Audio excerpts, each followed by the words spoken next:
We're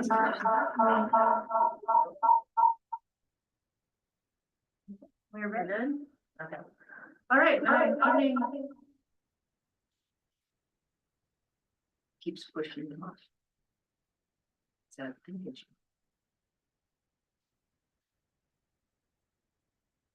Try again. Try again. Okay. Thanks. All right. Good evening, everybody. This And is still hear an echo. Is your sound? Can you turn your sound off on your computer 100%? it is. That's what's weird is every time you talk, it jumps it up. Is anybody else logged on? Okay. So tonight's workshop is about general offenses. I know staff has been working very hard with Sergeant Sears on this. And so this is a preliminary discussion about general offenses. You'll notice it's not on tonight's agenda. And that's because we wanted to have this preliminary discussion, have staff go back and work with Sergeant Sears if there's anything that needs to be worked on. And take it kind of slowly. So Victoria, do you want to kick us off, or Brandon, or? Sure.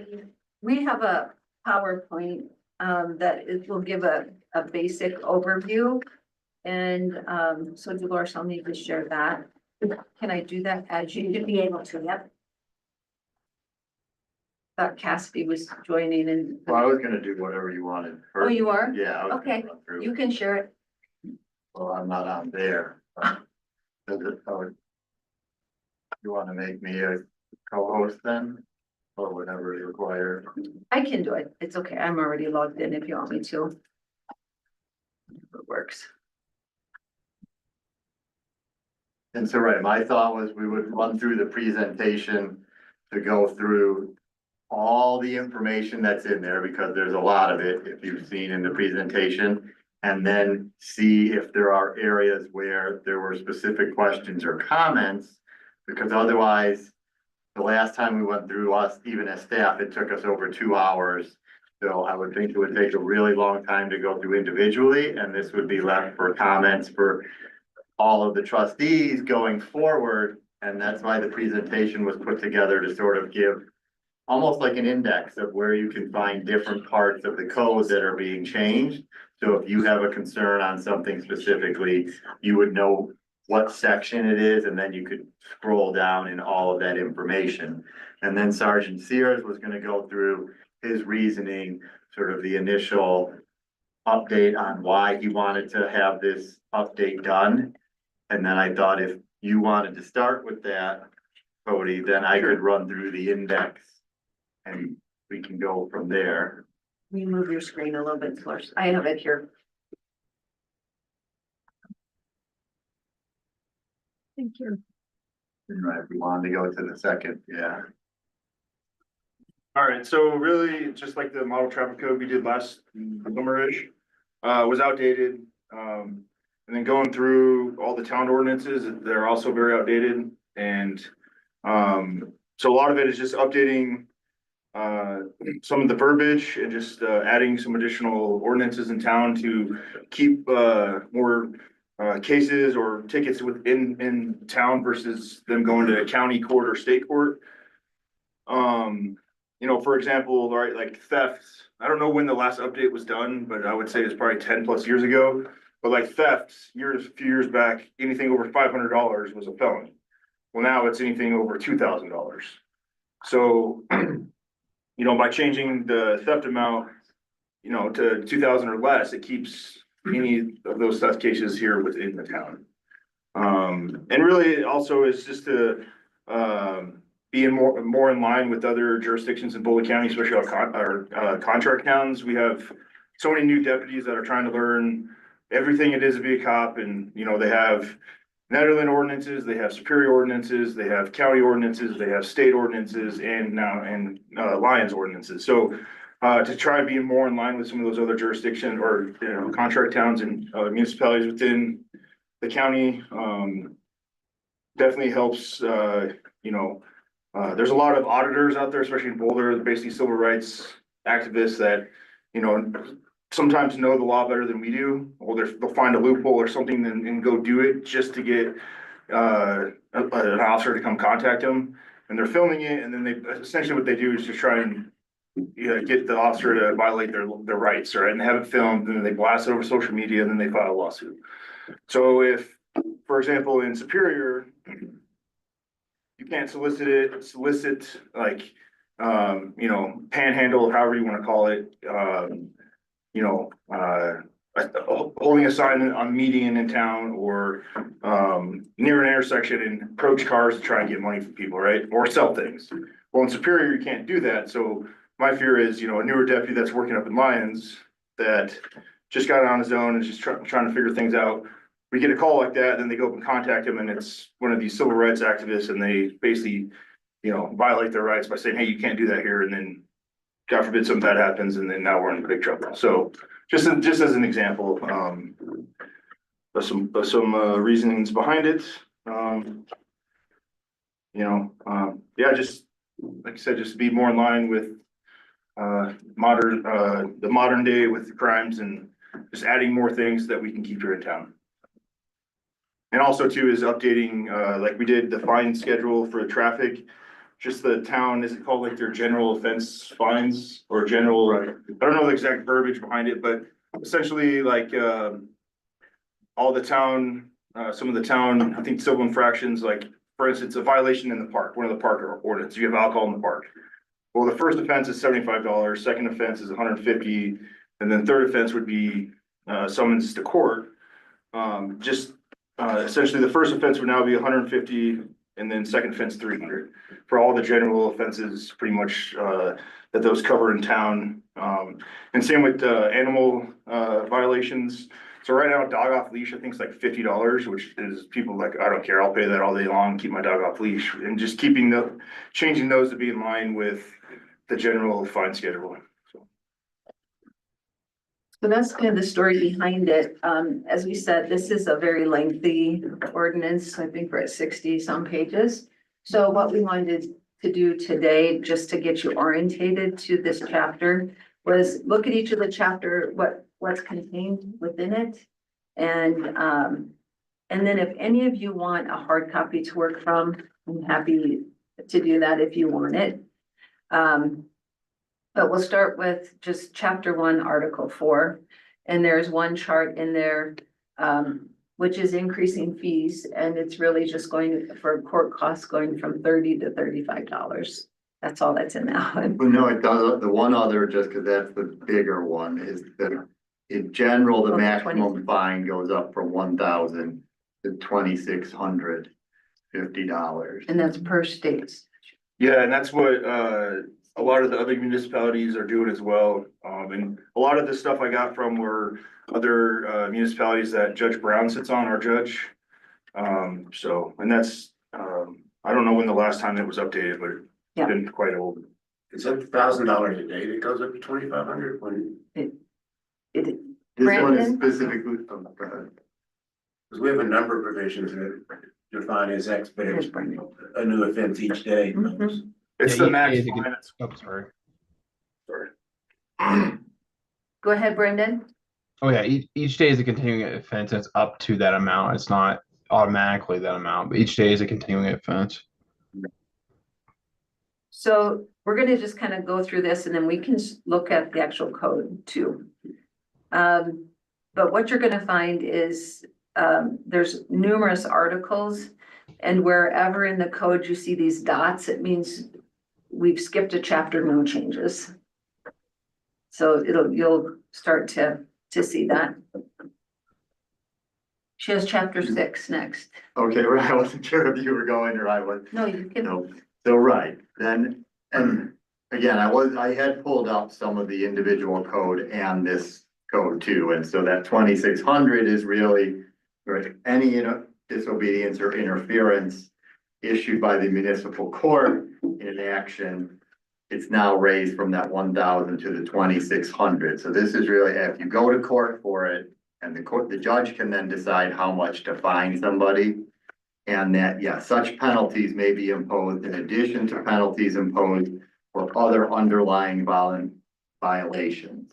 Each day's failure to comply with any injunction or order constitutes a separate act of contempt, which is what you were talking about, the $1,000 a day, that's where that stems from. So you can do that each day. And so that was the purpose. Just for a court contempt, but what about, there's a number of things. From pollution to, you know.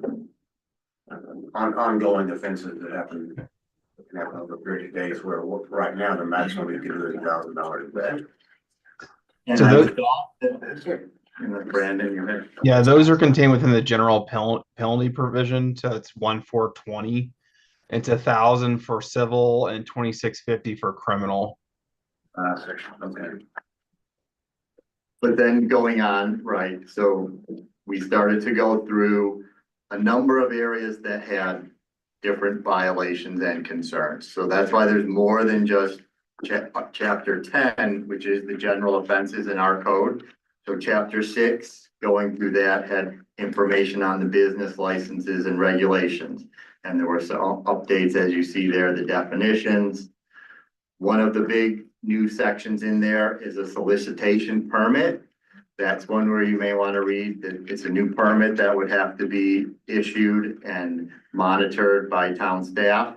But there is code in there, again, from Sergeant Sears, having that in other locations and concerns with people around town. So that provision is in there. Again, it talks about how that permit can be revoked, the limitations on putting out door hangers, the permissible times for those solicitations, do not solicit lists, which would be maintained, carrying of permit and identification cards. And then there's one small section at the end that does talk about garage, yard, and rummage sales, just to take those into considerations because they're in business and there was already some code on that. We then went on into chapter 8. Really, that one was the previous discussions about pods or the containers. And while there was some code already, as Trustee Browning had pointed out, with about items that can be in the road. This was really just to add some definitions, so it was there in the code for Sergeant Sears and the deputies to see.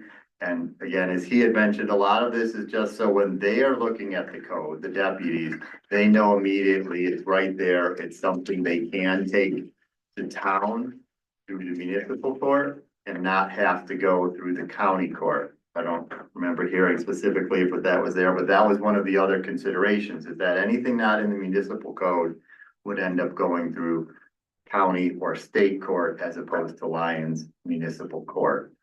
So this allows Sergeant Sears and the deputies to work through the court system here.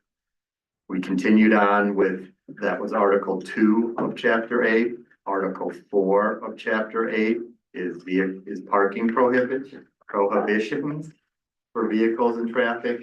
Again, adding the pods. We had the discussion previously on cul-de-sac parking.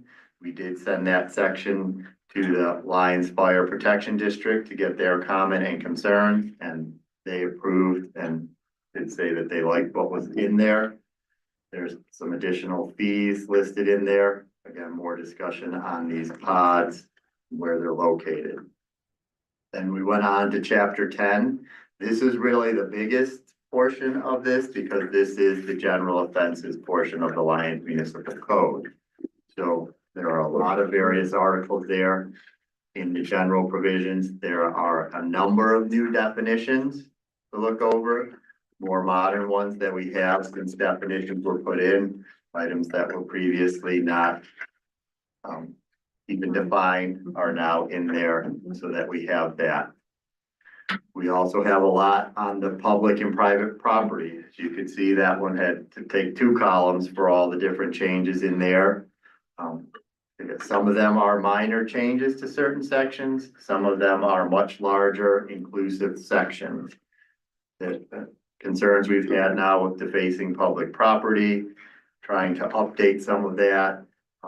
Trespass, really modernizing again the definitions and then putting that into the actual code based on current understandings. Unlawful trash disposal, there was a big section on fire setting. We've not had that in our code. That had really fallen under the Lyons Fire Protection District and their code. There is a section both on the idea of starting a fire and what's constituted there, and a section on implementing a fire ban. So the fire protection district did no comment, and they would like to see what the Board of Trustees has to say on that section. We want to really integrate and make sure that whoever is called out by Boulder County Fire or Sheriff, that they're both following the same sets of rules. So again, they have what they have put in place. They also have the concerns of dealing with both Boulder County and Larimer County, as we've seen in some of our discussions on the WUI. But in this case, one of the items is if any of those jurisdictions declares a fire ban, they would like to have the option to at least discuss calling a fire ban in town. They'd like to try to coordinate so that all the jurisdictions they are under follow the same procedures if possible. Shoplifting was added in, again, a number of codes that are in the state code, but that we've added into the Lyons Municipal Code in case they occur here. It allows law to go ahead and proceed through the Lyons Municipal Court, whereas previously they would have had to go through Boulder County. It also helps align what the deputies and Sergeant Sears see when they're working through the code. There is already a section on tampering with utility meters in the utility section, but that was added here again, because this is where the deputies look. So making sure that they know what that offense is and not going through all of the other codes.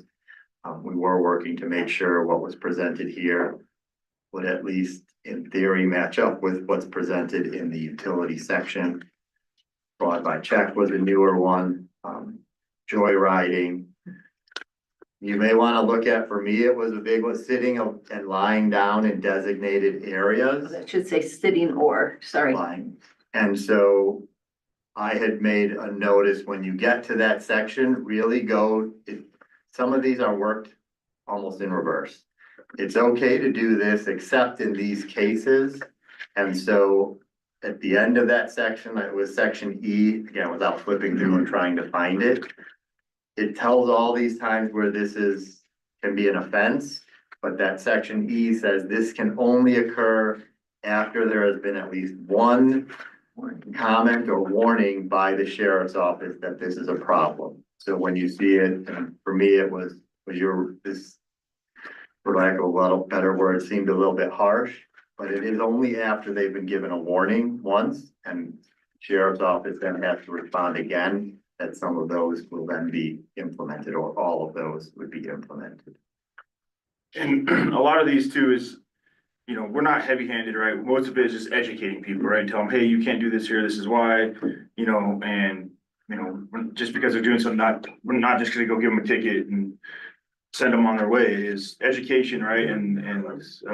So a lot of this is just, it gives us a reason to go contact somebody, right? Because now, especially nowadays, you know, if they're not doing anything wrong, but someone calls in and complains about, hey, oh, there's this guy sleeping on a bench downtown, whatever, right? And we get a couple calls or we go contact him. Well, is he doing anything wrong? Like, and something ends up happening and we get in a fight with the guy or something. Well, they're gonna go back to, well, was that contact lawful? And if it wasn't, then we're gonna get sued. So.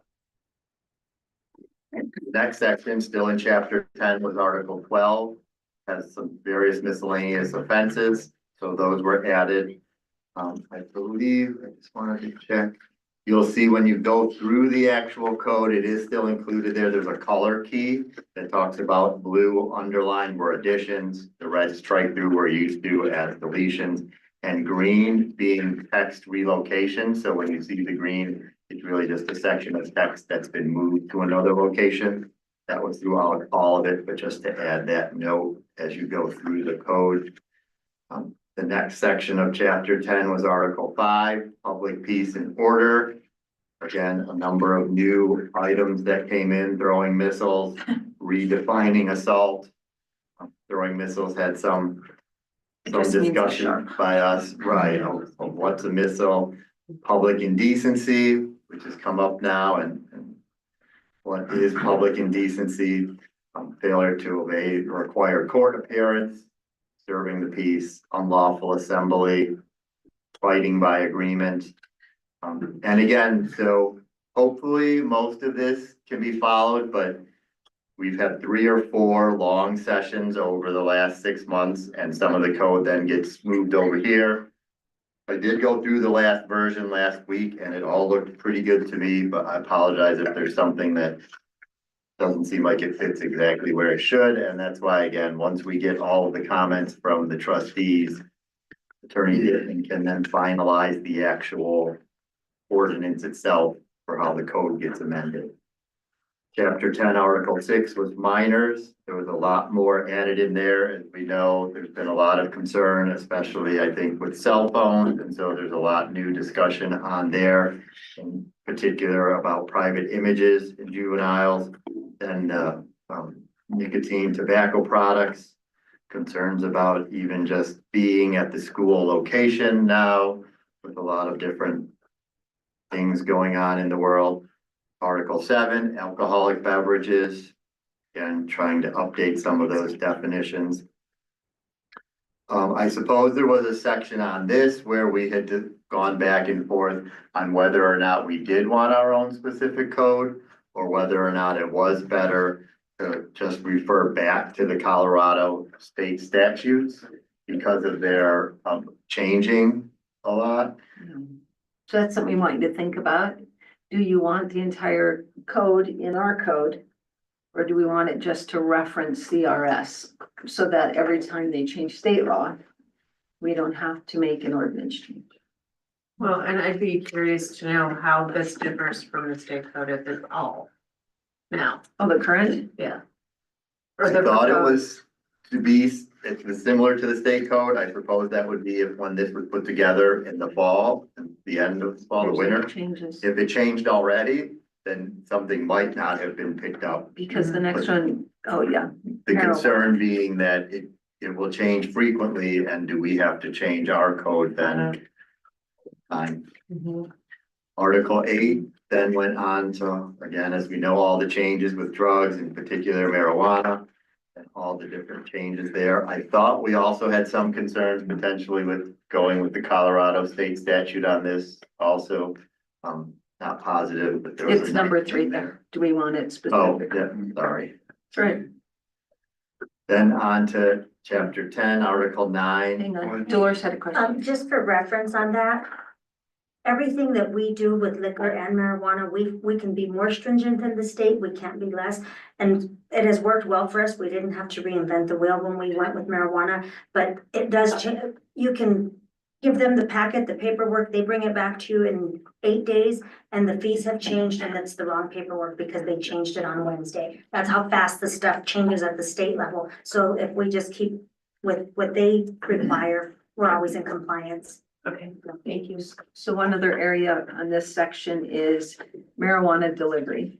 So you're going to see that there's a sample of that in the code we're proposing, but you have to opt in if you want marijuana deliveries in town.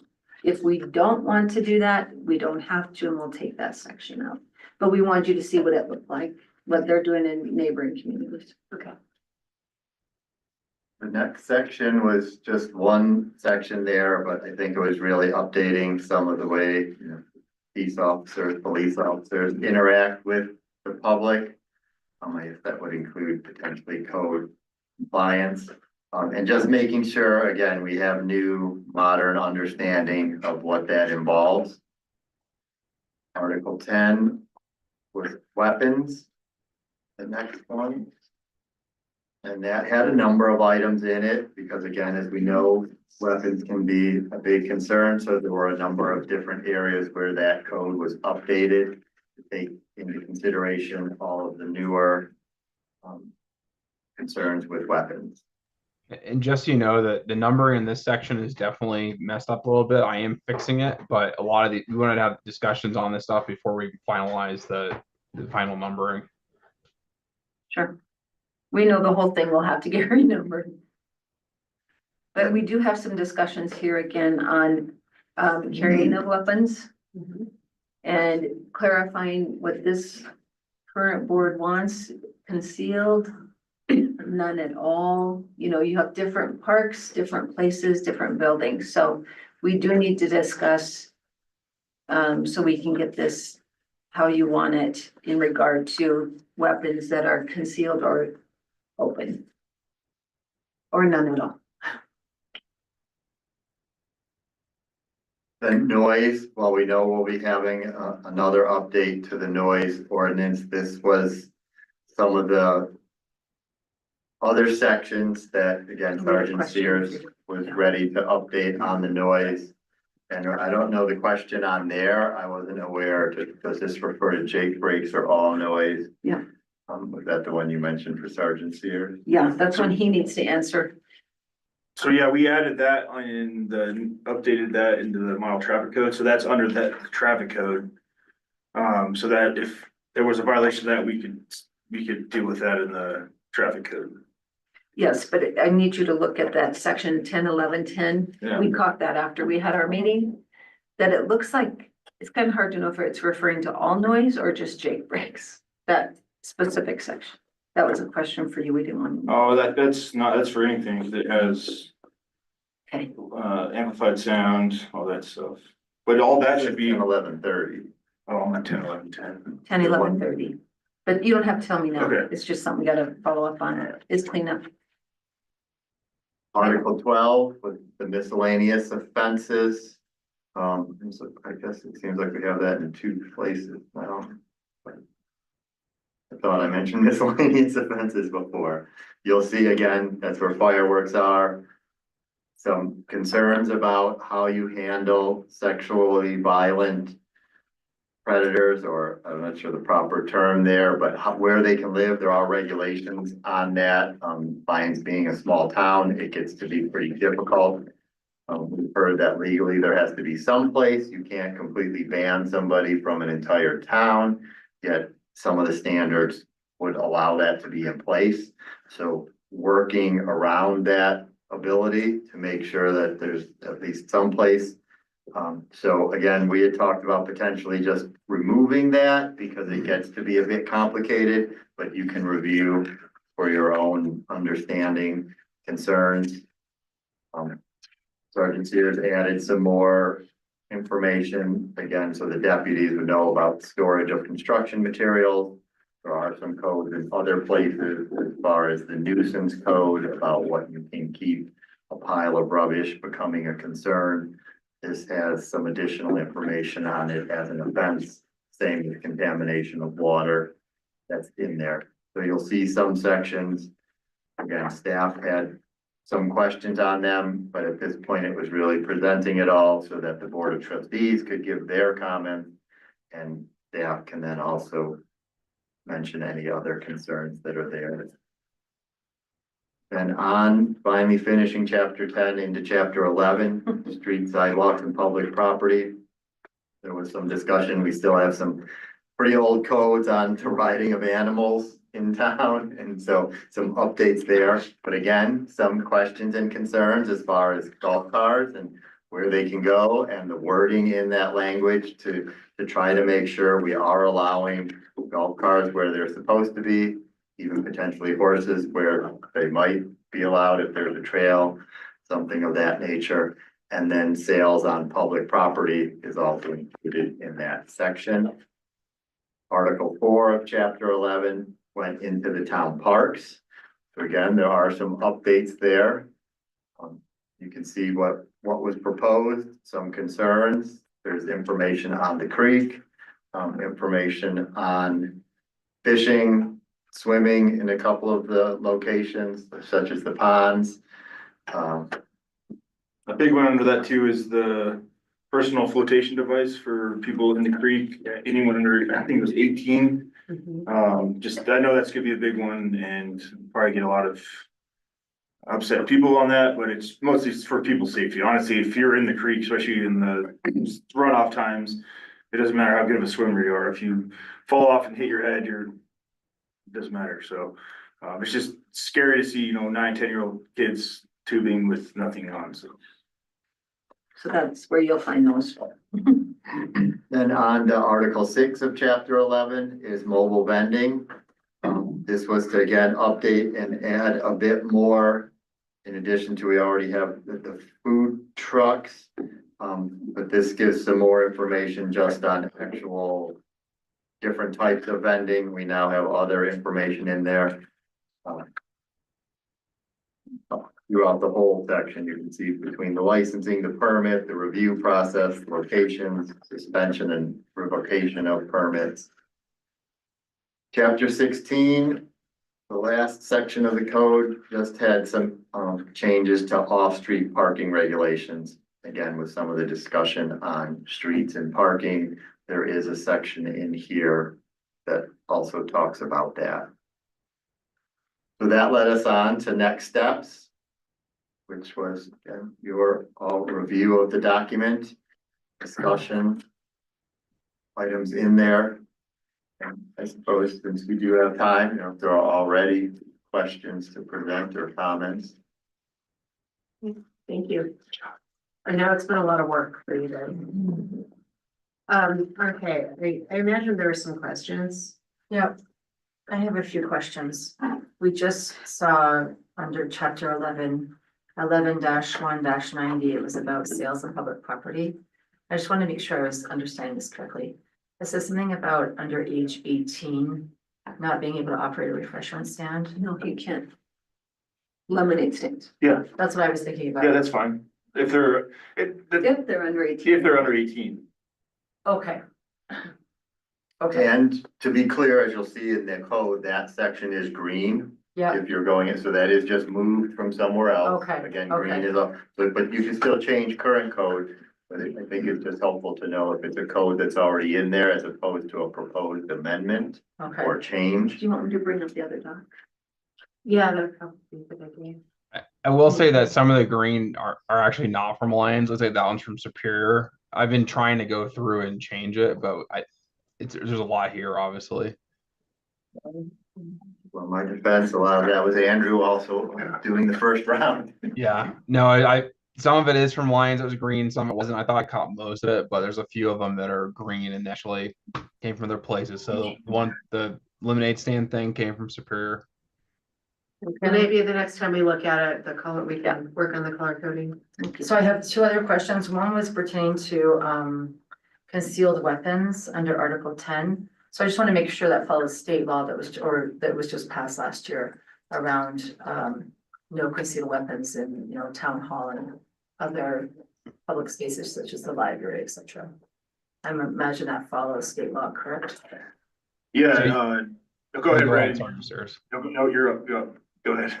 Yeah, so I mean, the thing you have to remember about the state law is you can opt in, to allowing it within your public buildings. And so this is an affirmative statement that we are following state law and we are opting out of allowing that. Okay, because we don't vote on that. No.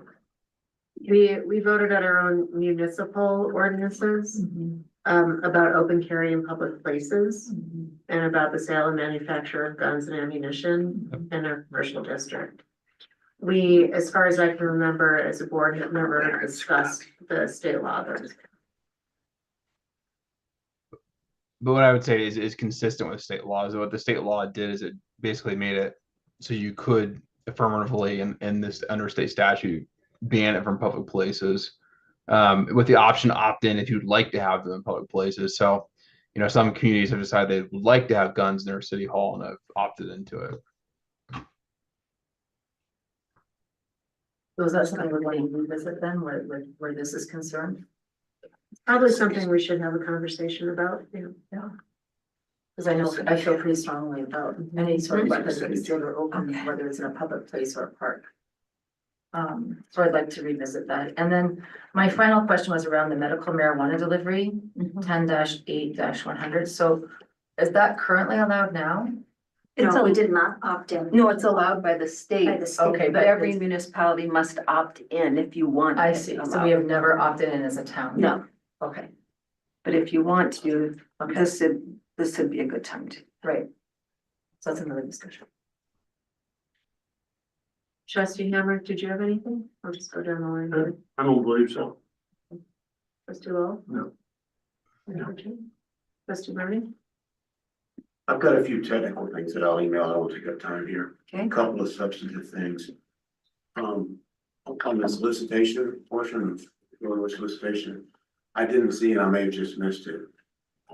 an exception that would allow solicitation for school events. As much as I would like, it's tempting to say the jogathon, We talked about you it. know, ringing your doorbell 20 times during the week is a bit much, but I think we should allow that because there's a long tradition of doing it here, as much as I believe it costs me there, $5 a time, but is that allowed? It should be, I think.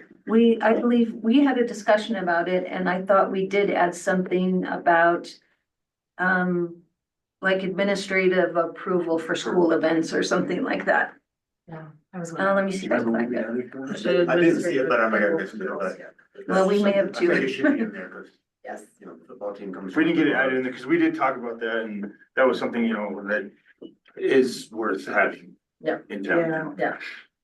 Just, those $5 bills, trustee Browning raised $100,000 for the elementary school this year. So, And it was all your $5. yes, Well, so we don't the want to first- ban that. Yeah, you learn quickly, the first year you give them an open, hit it so much per mile, and the second year you want to do flat rate. Yeah.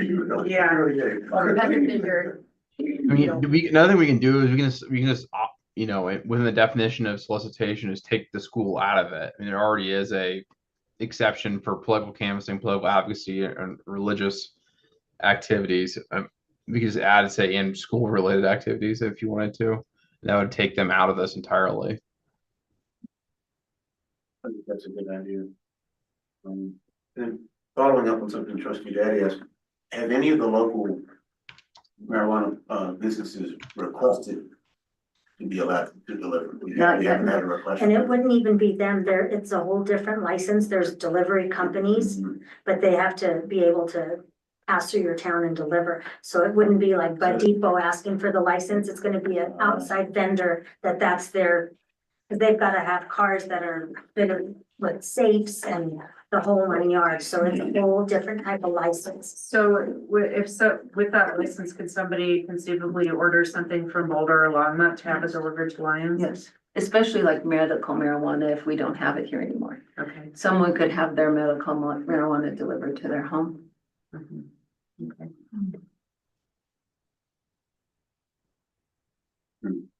Is that something we could allow for medical only on here?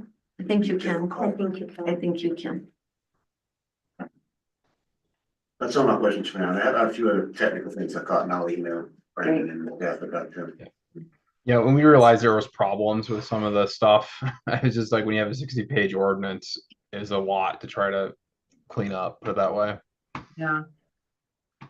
Trustee Delman? Yeah. And I don't either. I had a couple questions, but they were answered. I will say that I noticed that we're not allowed to ride burros. I know. Joe Kukla's longer. Oh, yeah. Just Maybe kidding. without permit. The one thing that I would like to bring up is, off leash dogs is one of my hobbies. And, so having dogs on leash is great, but I think it would be great to have dogs on a handheld leash. Because people will often just drop the leash and let their dogs run and go, he's on a leash. Oh, that still is considered off leash. It is. It is? Yeah. Okay. And one thing we added too, for the parks is tying animals to fixed objects, which is actually very dangerous for them. Yeah. So, We made that prohibited. You can't tie them to a fence and leave them, or to a table while you go jump in the river Mhm. unaccompanied. I think the same could be true in downtown. Follow on to your point, I was pretty startled to see that only 111 dog licenses have been That's why. registered in town. So is there a requirement in here that a dog be licensed? yes. So I think that's that's something we check too, is, but most of the animal control is, they contact somebody for whatever reason regarding an animal, they check, make sure it's licensed, has all its shots, vaccinations, all that stuff, and then there are fines for that, and those fines, like I talked about earlier, would be going up. I think it's like $45 to not have your animal registered or something like that. But is that ancillary to the dog being picked up for like off leash, or can you just go to a dog and say it doesn't have a tag and cite them at that point? So they should have on their collar, like their vaccination and all that stuff. If they don't, animal control or us will follow, but hey, you need to provide that to me. And then if, Like, oh, can I call you tomorrow with that information or whatever? We'll follow up with them to get that if they don't have it right then and Yeah. there. So. I did think last year though, we talked, or maybe 2 years ago, just verifying that it is, town of Lyons. I thought going through the code, it didn't say just to have your dog. Say in the dog park, you didn't need a license. Someone could bring their dog from Boulder and not need a Lyons license. Oh, And was the 111 for last year or Yep. just for 2024. 25? Okay, because we have the discount days not That is it. happening until April. Yeah, that's terrible. There's almost 3,000 that use our park. I mean, in the area, not just Lions, but Lions area. and And to that- have 111, that's, if everyone was paying their share, we could, that would pay for the dog bags and better upkeep at the park and maybe some amenities at the park. Some other things, or at a small dog park, yeah. But we are going to hit that hard this year, I think, with code compliance. And try to do some really big advertising on licensing. We've already started, by just trying to say the benefits of getting them licensed. You heard it the other day here too. We're just gonna try to start planting that more. But same with golf cars. We only have about, how many were there? 20 maybe that are licensed, and there's at least double that. And to just review the flyer we're gonna put out on that one. So the dogs, though, my one question, I would like to make sure before I have code compliance, do that. Can they legally ask someone who's in compliance if they have a Lions license just off the side, go ask?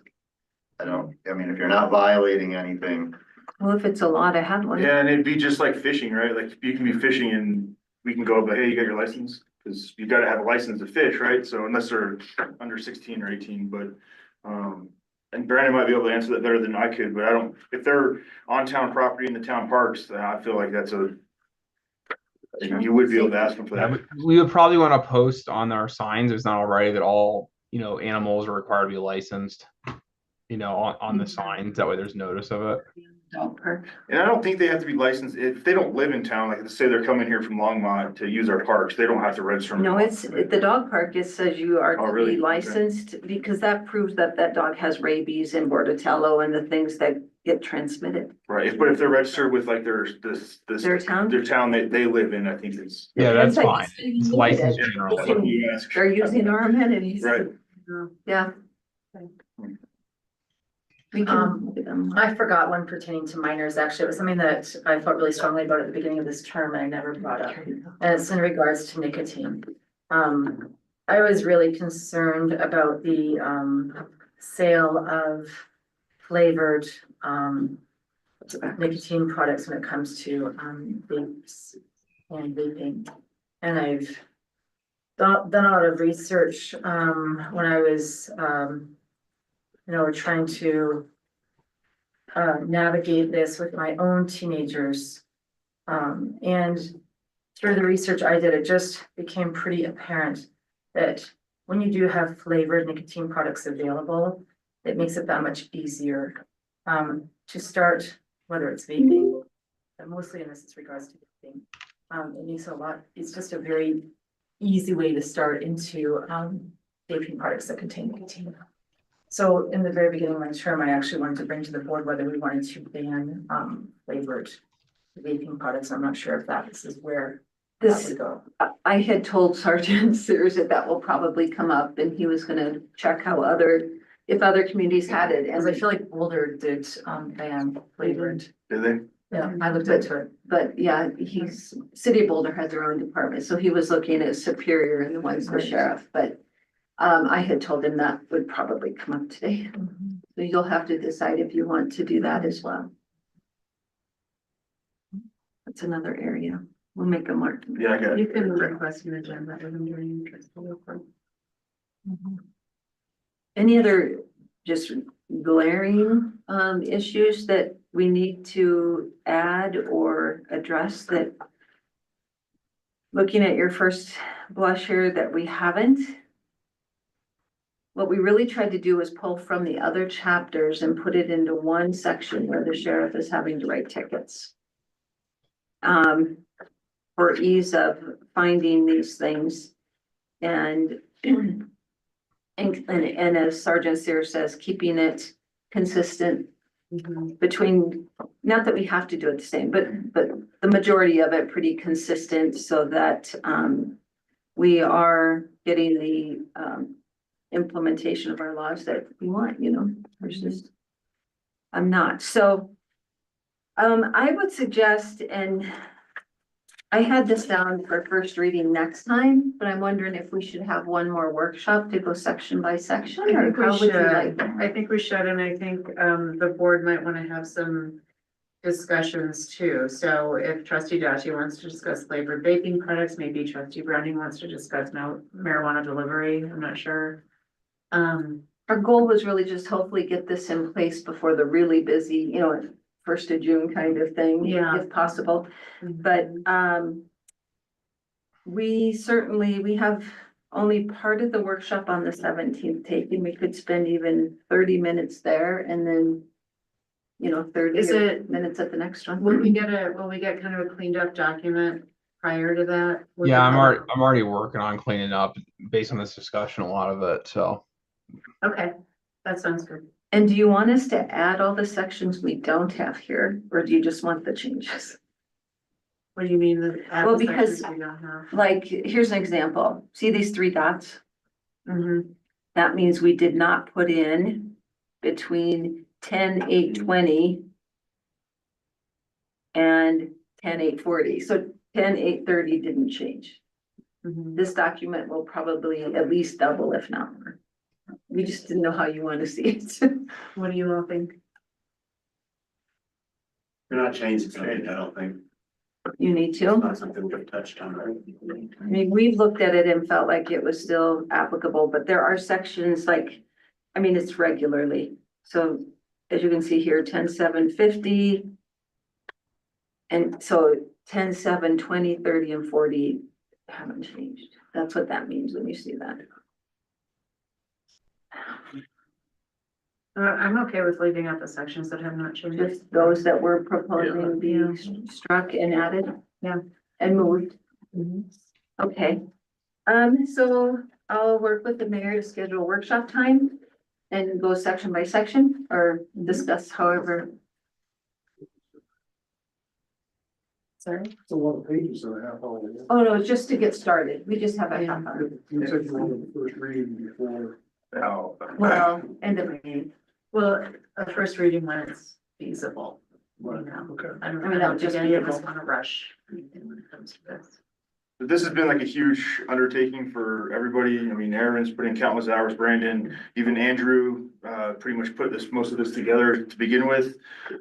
And it's been almost, 8 months of working and, so I apologize how lengthy it is and it's like a can of worms. You go look at another section, like, oh, gotta update this. And then, so, that's why we haven't been huge, to rush this. Like when we updated the model traffic code, I was like, oh, let's just do this too, but it's like, that's way too much. So, you know, like I said from the beginning, you know, like, let's not rush this, let's do it right, because we don't wanna do it and then, oh, dang, it, we missed this and that and have to redo it, so. I know it's a lot of reading and a lot of thinking, and just because something new is in there is not that I'm 100% in favor for it. It's just more of, hey, this is what other areas or jurisdictions are doing, and, you know, yes, Lions doesn't have a problem with this ordinance right now, but in the future, if that becomes a, you know, a problem here, we have something to enforce and tell people they can't do that. So. It's kind of a general, if we're substantially broadening the scope of the things that can be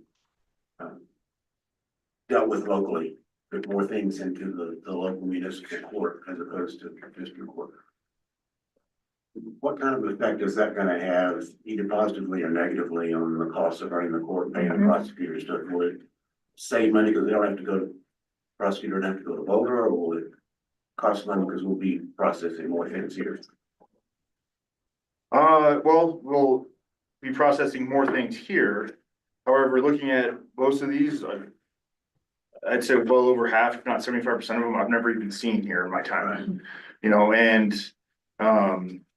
so but it does bring, you know, keeping it in town, I think is important, versus sending it to county court. However, if county and district court obviously has harsher punishments than what we can do here. So if it's a case that, yeah, that falls into Lyons, however, this person's the fifth time they've done it, whatever, they have like a lot more resources where they can use for like punishments and things like that. What would happen now if you cited someone for an offense that wasn't covered by the Lyons Municipal Code, one of the things that we haven't added, but for whatever reason you felt prosecution needed to happen, would our local prosecutor have to go to?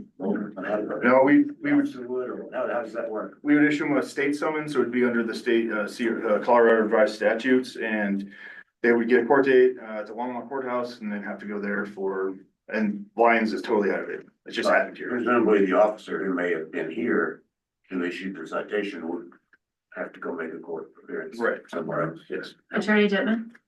Yeah, I think to kind of answer this question, I think it's a good one. You know, what you need to realize, I think, is that 90% of these are gonna be a ticket with a civil fine on it and not an instant court summons.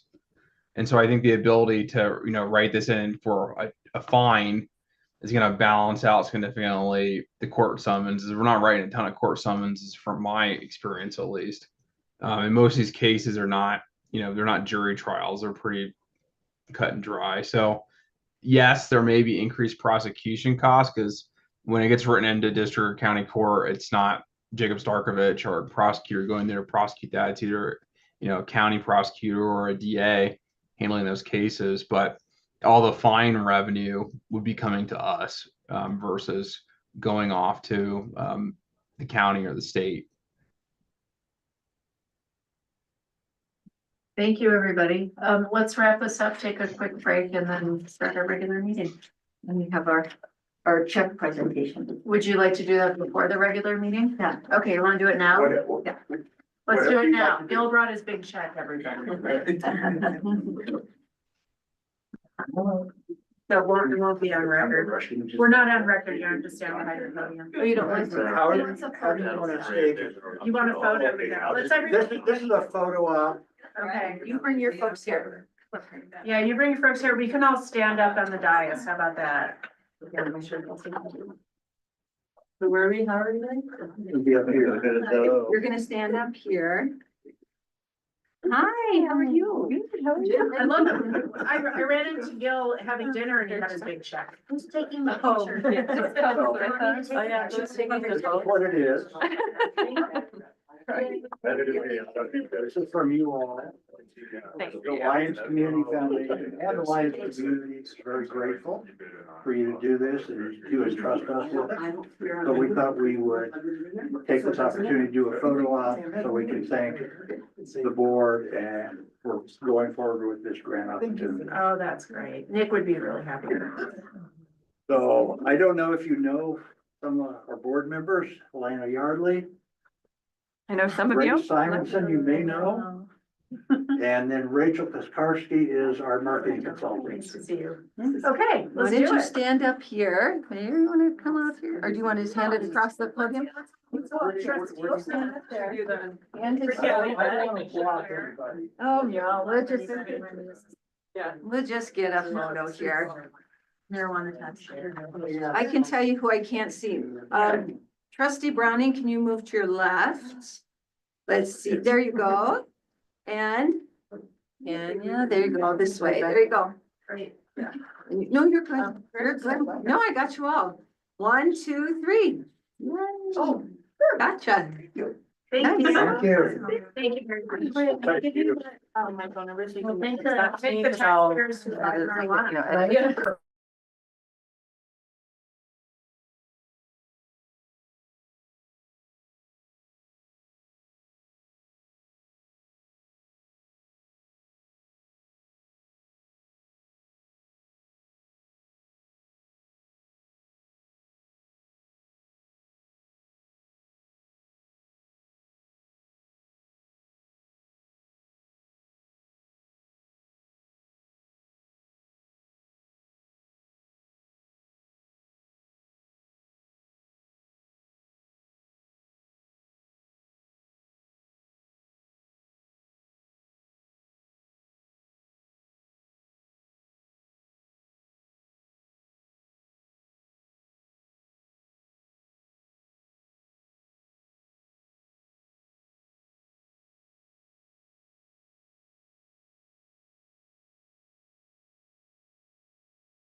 Yeah. Oh, no, he mailed it. Oh, yeah, that's it. Okay, we're live. Great, thank you. Good evening, everybody. Good evening. I will call the Monday, March 3rd Lions Board of Trustees meeting to order. Can we have the roll call, please? Yes, Mayor Rogan, Present? Mayor Pro Tem Williams, Present. Trustee Hamrick, Present. Trustee Dottie, Present. Trustee Lowell, Present. Trustee Browning, Present. and Trustee Delman. Present. Please rise for the pledge of allegiance. I pledge allegiance to the flag of the United States of America and to the republic for which it stands, one nation, under God, indivisible, with liberty and justice for all.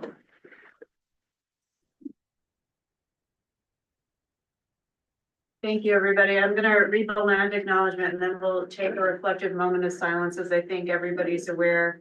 Mayor Nick Angelo passed away.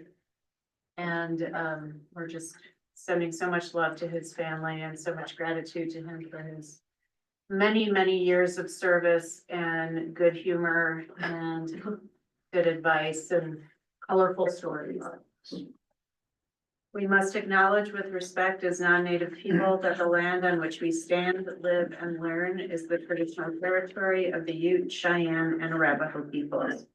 We also recognize the 48 contemporary tribal nations that are historically tied to the lands that make up the state of Colorado.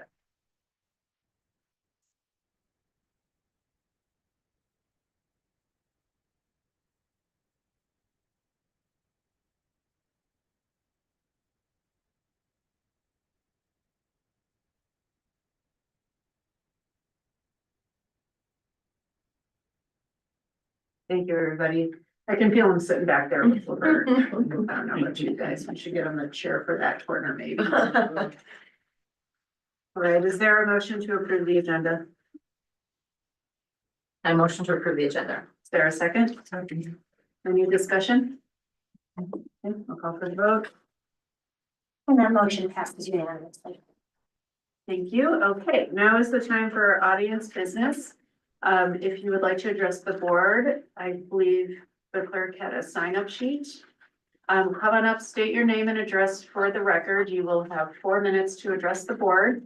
We ask that you keep your content related to town business.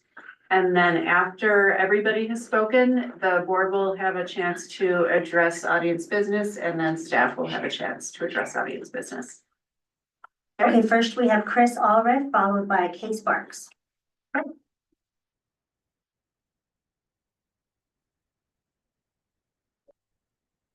That's around 2 papers. I'm sure. Thank you.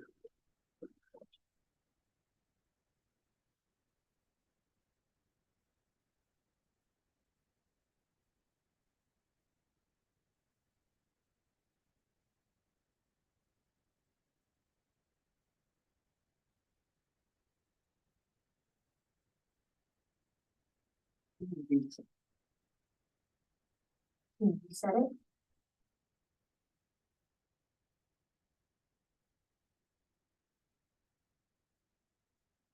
Evening Lions Board of Trustees. Thank you for the opportunity to speak tonight. I was just joining this evening to follow up on a previous meeting. Could you please state your name and address? Oh, I'm sorry. My That's name is okay. Chris Allred. I'm a resident of Longmont, Colorado, and commenting on behalf of Rocky Mountain Peace and Justice Center. Thank you. Absolutely. This is a nonprofit based in Boulder for the past 41 years. And we've especially been monitoring Rocky Flats and nuclear weapons and the contamination that remains in the area due to the bomb production at that plant. And I would just like to thank the Board of Trustees for adding this item to your agenda tonight. And I urge you to please move forward with a resolution or a letter of opposition in solidarity with the town of Superior and Westminster and Broomfield, who have all opposed the Rocky Mountain Greenway Trail, a mountain bike trail proposed to go through Rocky Flats, up through Boulder County, up through Lyons onto Rocky Mountain National Park. And I brought up a few precedents last time for why this would be a wise decision. Westminster voted to withdraw in September of last year. And they did so a full withdrawal. They said, we're not putting any more money towards this project. So that shows that the easternmost contaminated side That community does not want that trail. More recently, on February 10th this year, the town of Superior passed a resolution opposing recreation at Rocky Flats. And I ask that please consider using this resolution as a template. You could take action to show solidarity with the town of Superior. This has also been brought forward to other local governments just to make sure everyone's aware. Louisville, Lafayette, Boulder, others as well. Longmont is where I live. So I think that this is a really important decision that you can make tonight. This is a chance to show solidarity with the other local governments and take a stand against a structural injustice. It is a structural violence that has placed contamination in our communities and then turns around and tries to sell it to us as a place to recreate and bring our children when we know scientific fact that that area is still contaminated. It's of the point of debate of how safe plutonium is for public health, and a lot of public health experts will tell you that no amount of plutonium is safe. And that's why we have a panel of experts who will be speaking at Boulder County this Thursday. You can tune in at 2:00 p.m. and you'll hear from John Lipsky, the former FBI agent who led the raid on Rocky Flats. You'll hear from Physicians for Social Responsibility, Rocky Flats public health advocates. Dr. Ketterer is a PhD chemist who studied plutonium. I shared one of his studies. He found plutonium in the air last April, quantifiable evidence. So I think this is a really important opportunity, and I don't see a timer. I'm not sure how, I don't want It's to up take up there, too a much. minute and 15, Oh, okay. tiny. Okay, Sorry. thank you. Yeah, just I really urge you, please take a stand here tonight. It's such important timing before Boulder County meets on Thursday that they know that the other towns are standing in solidarity on this.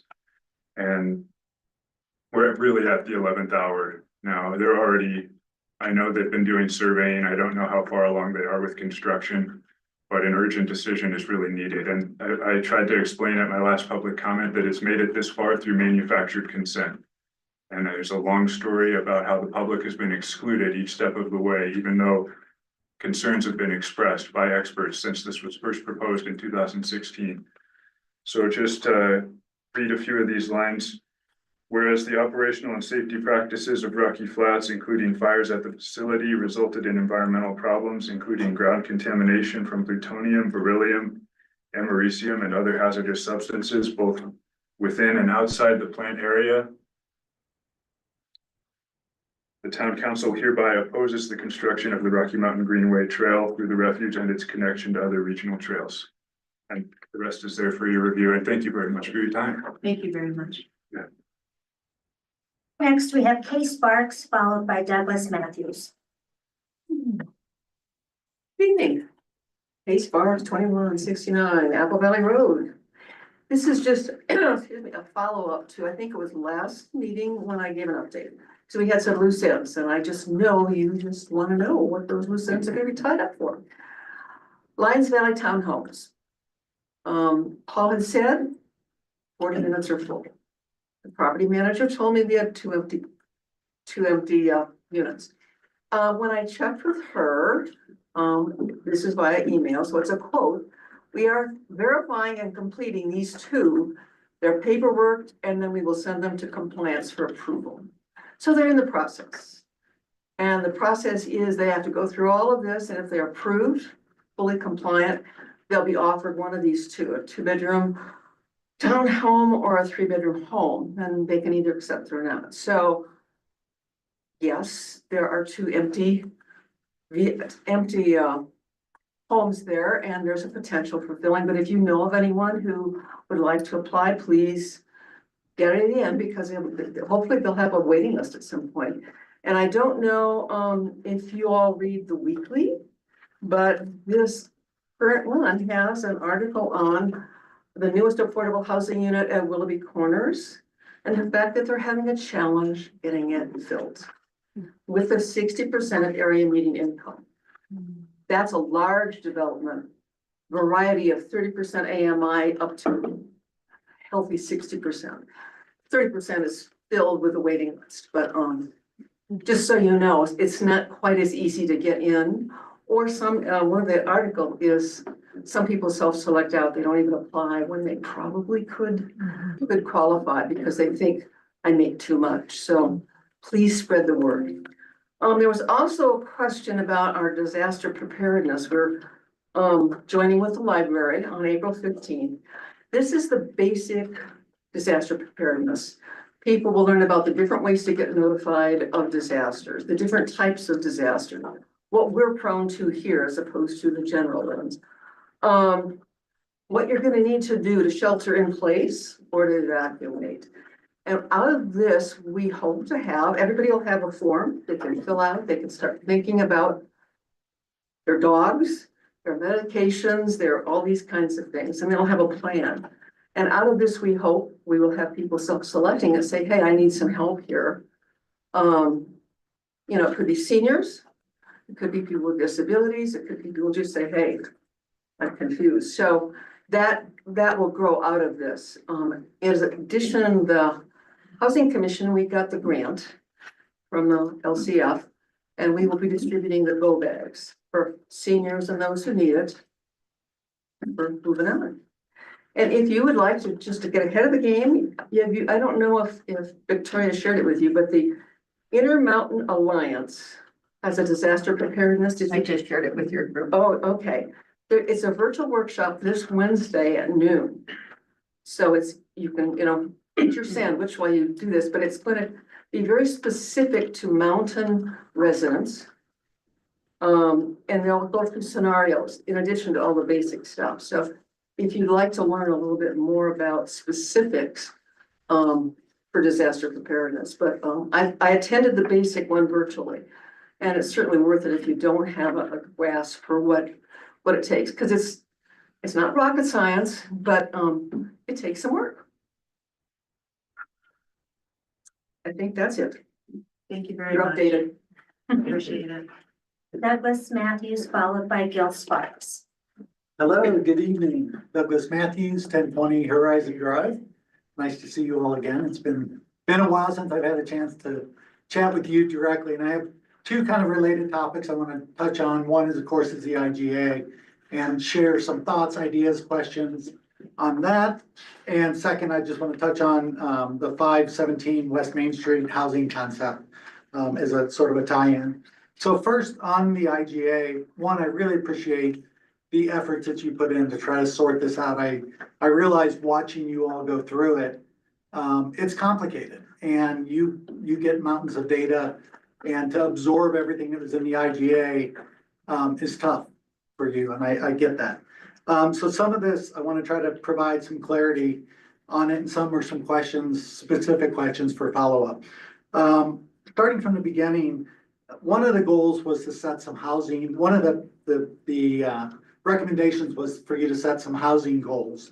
You discussed that on your meeting of the 21st of October, and there was a lot of good dialogue in that meeting. Some of that was captured in a way that people could understand in the minutes. A lot of it wasn't. But what did not seem to come out of that was any conclusion on what the housing goals are for the town as seen by this board. It never was finalized or at least published in a way that was findable in the public record. So I'd ask that you, if you have an opportunity, take time to finalize those housing goals. Second, kind of related as follow-up, if you could share with the community what the next steps would be and kind of roughly the timeline that is required to meet the June deadline. And specifically, that is, when do we think a copy of a new draft IGA will be available for community review? And second, what and when are your thoughts on when you're going to have public discussion about these? How many sessions, where might they be, and approximately what's the timeline?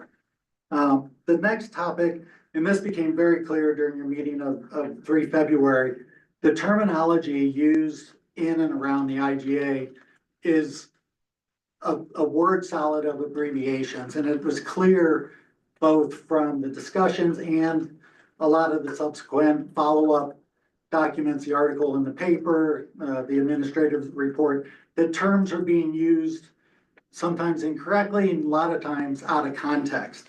And so I just wanted to clarify a few of those things. Specifically, when you're talking about the properties, really the question you were being asked to answer was, should a property be in the potential annexation area? That is, should it be available for annexation? And there was a lot of, should it be in the IGA? Should it be out of the IGA? Should it be in the priority planning area? But it didn't specifically address it. And I know a lot of people had questions because they've come to me and said, what does this mean in the IGA, out of the IGA? And so I'd ask you to try to clarify for the parcels that you picked, really what that means. Are those in the potential annexation area? And if they are there any limitations on that? Are you still going to abide by the no development zones that were in the draft? Are those gonna be changed? Are they gonna be wiped out? Whatever. If it's not in the potential annexation area, then you need to define what the new designation is. You can't just say it's out of the planning area, because it's not. It's still in Lyons planning area. So is it rural preservation? Is it some other designation? So that needs to be clarified as well.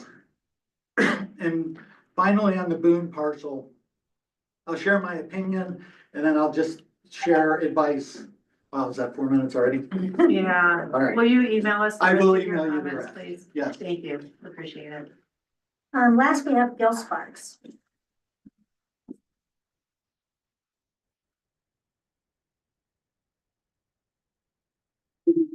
Bill Sparks, 2169 Apple Valley Road. I'm here on behalf of Lions Community Foundation tonight to promote the Lucky Lions Fun Run on Saturday. This is being put on by a outside organization, Gemini Adventures. They came to us, and I think Trustee Delman might have had some influence on this 4 years ago. And because of the pandemic, there had been a fun run in town. It disappeared during the pandemic. They offered to resurrect it, and they offered to provide Lions Community Foundation all proceeds over their cost. This will be the 4th year they're doing it. I would like to promote your participation, either as a participant or as a volunteer. Their request of us is to help promote it and to get volunteers. So if you have any interest, if you have friends or neighbors or folks in your network who would be willing to volunteer this Saturday, somewhere between the hours of 7 and 2 at Bowen Park, we could use the help. Contact me, I'll get you in to the right folks, and we'll have another great Lucky Lions Fun Run on Saturday. With that, I do want to point out there's going to be the first spring concert right after the fun run at Bowen Park. So it's going to be a big day. Hope you can come out and enjoy it, or have others come out and enjoy it. And in your planning calendars, August 24th, Sunday, will be this year's Hootenanny. We've started the planning, so we're on the track. So put it on your calendars and hope you'll consider participating. Thank you. Thank you very much. Anyone else? Okay. Trustee Deming, would you like to respond? Yeah, a couple things. Chris, thank you for coming back out, and being persistent and getting it on the agenda. So I won't go into the details. We'll talk about it later, but just thank you. And for all the other emails and letters we got to help, provide some clarity to that. So, and then Doug, I appreciate your input. Well, first, I appreciate your leadership through the whole IGA subcommittee. Too bad we couldn't extend the clock to hear you talk about either your thoughts on Boone and/or was interested in the comments you may have on 15 Main Street. But anyway, thank you for your efforts and all that, and pointing out some of the definitions were rather loose, I think, in our conversation we had. So we probably definitely need to tighten that up. So thank you. Trustee Datchi? Yes, I wanted to thank, Mr. Alberg, is it? From the Rocky Mountain Peace and Justice Center. It was, really good information that you've shared with us, and, I'll be happy to talk about it later, but I appreciate you coming and just, spending so much of your time advocating for this. And Kay, thank you for following up on the disaster preparedness workshop. I just wanted to remind everybody that there are about 25 spots available for the workshop on April 15th. And once that fills up, there is a virtual option on the first. And yes, I'm glad you spoke about that evacuation plan for people to determine their own evacuation plan, but I will be really curious to see how because I guess my main concern, Kay, is that we don't have capacity at the library to host everybody. And when I mean everybody, I mean vulnerable citizens from the Boulder County Housing Authority properties. And so I just want to make sure that we are also thinking about what that evacuation plan looks like for any vulnerable citizens, even if they can't make it to the workshop, and kind of let us know. So I just want to be thinking about that. And Mr. Matthews, thank you for coming. Those are really pertinent questions, and I feel like we're going to have more discussions around the IGA between now and June. And so hopefully we can answer those questions for you. And Gil, I feel like I volunteered every year at the Lucky Lions Run. There's a great corner I like out there on South St. Vrain Road. I think that's the 10 kilometer. There's a 5 kilometer and 10 kilometer, right? I love it. I love the proceeds benefit LCF. I would love to come out until about 11. Yeah, I could do a few hours first thing. I'll put you in touch with the organizer. Okay. Jill? Chris, I have a question for you. I've been looking at this issue and trying to figure out how Lions is involved. We're some 26-30 miles away from Rocky Flats. What has been the actions taken by the closer communities, Longmont, the city of Boulder, Alvada? Has there been any efforts to persuade them to join in on the effort? Is this, I'm just gonna stop for a second. Well, that's what I'm curious. I wanna see what Brandon thinks. If this back and forth should happen in general business or if it should happen now. Is he going to be here though? I assume you were gonna hang out for, Are you going to be You here? can stay, yes. Okay. I have to answer that okay, question. I just don't wanna. That's great. No, okay, Yeah, thank we you. can ask them during general business. I mean, typically we would not have a dialogue as part of audience business.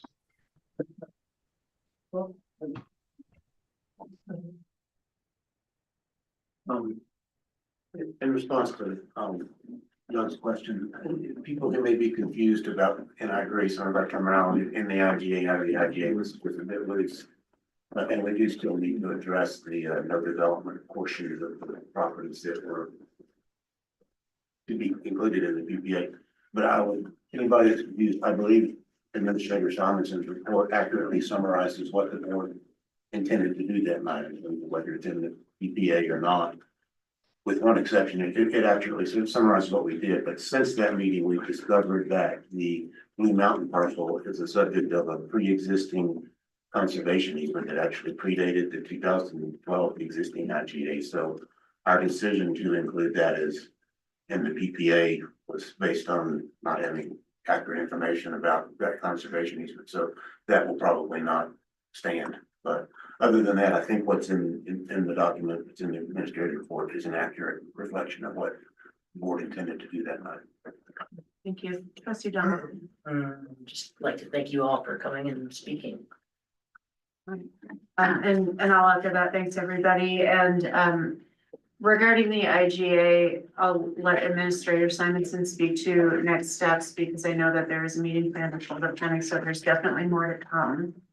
And yeah, would you like to add anything? Everything else?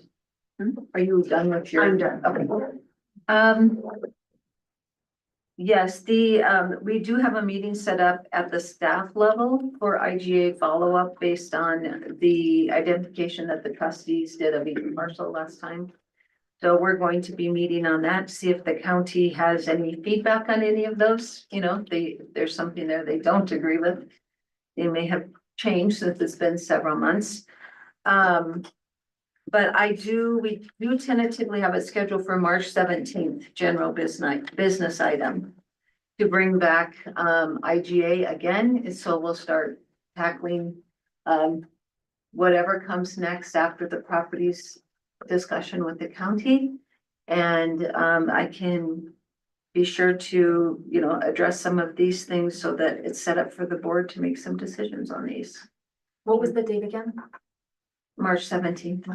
And I will say, Doug, to answer the question about the no development areas, it was not my intention at all to modify any of the no development areas that are in the draft, and I don't believe it was the intention of any of the members of the Board of Trustees to do that, to be I clear. concur with that. Okay. Okay, I guess I have one other comment. There was something about the question that we should be asking ourselves is, should it be annexable? When we're looking at these properties, and I don't necessarily agree with that. I don't think that's the intent of the IGA. I think the intent is, do we want to have planning input on this parcel is when we should include it in the planning area or not. It's not about whether or not they should be annexable. That's up to the voters to choose. So I guess I look at that a little differently than Mr. Matthews did. Thank you. All right, let's move on then to staff reports, Boulder County Sheriff's report. Hello, good evening. I'm sure you guys all saw we had about 75 people gathered on between Second and Third on Main Street on Saturday. It was peaceful. It was just a social gathering, I guess you want to call it, of the anti-Trump demonstration, but we didn't get any major issues. And at the same time, we had about 300 protesters down at Tesla in Superior. So that was all peace, no issues there, just people voicing their opinions. So we've been getting a lot of complaints from the school at the elementary about the crosswalk, especially at Fourth and High during drop off and pickup times. And a lot of the suspects of people driving too fast or blowing stop signs are the actual parents trying to get their kids to school. So we're working on a plan to try to get a designated deputy there during those times. So I'm working with the school district on that because the school wants a crosswalk guard, which the school doesn't provide. And we talked about this before, but it has to be through the town. So we got a couple options, talking with Richard Peoples, who's the head of security for the school district, and see what we can do there. But if you're speeding or you run stop signs, you're gonna get a double fine ticket, and it's gonna be quite pricey. So I want to thank Crystal. She donated a really beautiful bald eagle picture she took somewhere near town for the substation. So that was really cool. And then last week we got a couple calls about an older gentleman on Second Avenue with binoculars looking out his windows, and there may or may not have been kids walking around the area. However, the gentleman's very autistic, and after speaking with him, he's very fascinated with cars, and that's what he's watching. So we've addressed it and try to have a deputy in the area when kids are coming and going if we can, but no points at him looking at kids or anything like that. I know that kind of blew up social media a little bit about that, but that's what that was. And then just with stats, our calls are up 17, they were up 17 this February from last February at 222. And then year to date so far this year, we're down 31, which January was a slow month for traffic stops for us. We picked that up in February, and the reason that that's down just a little bit is just traffic and extra patrols, which are now picking up now with the weather getting nice out. Tickets for the year are up 11 at 118. And then in February, we had 73, and that's up 9 from last February. Accidents continue to rise. We had 2 hit and runs in parking lots over the weekend. Minor damage. And so we're at 10 so far. We had 6 this time last year. So, and last year was a pretty big increase for us too. So, and then pretty busy end of the month for town with cars coming in. So we had over just 221,000 cars coming and going from town in February. That's almost double. That's more than double that we had at the beginning of the month. So I think especially this last weekend was super. Wish that would have been in March, but the nice weather is definitely bringing more people into town. Just over 116,000 coming into town and 105 leaving town. Thank you. Questions for Sergeant Sears? getting off easy tonight. And I am working, so trustee Dottie, I know you brought up when I think talking about the safe routes to school, grant a while back about class, like crosswalk safety class. So that is kind of still in the works. Me and Mitch are working on that. And then actually spoke to Richard Peoples about trying to get a quick 20-minute, 30-minute little class we could do for the whole school at some time where everyone's together just to help with that. So, yeah. All right, enjoy the rest of your evening. Thank you. Me too. Stay safe.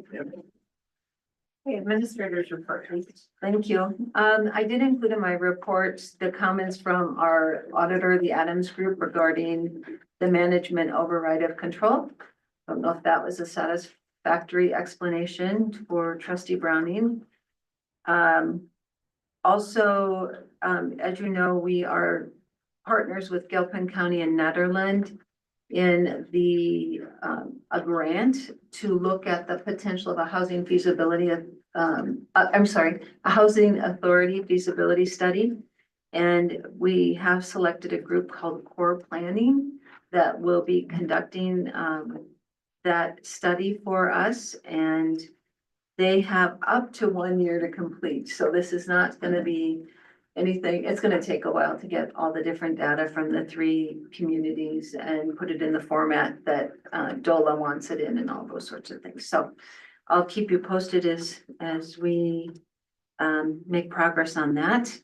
I also included in my report the regulated building materials survey report that was done on Town Hall, all of Town Hall, not just the historic part.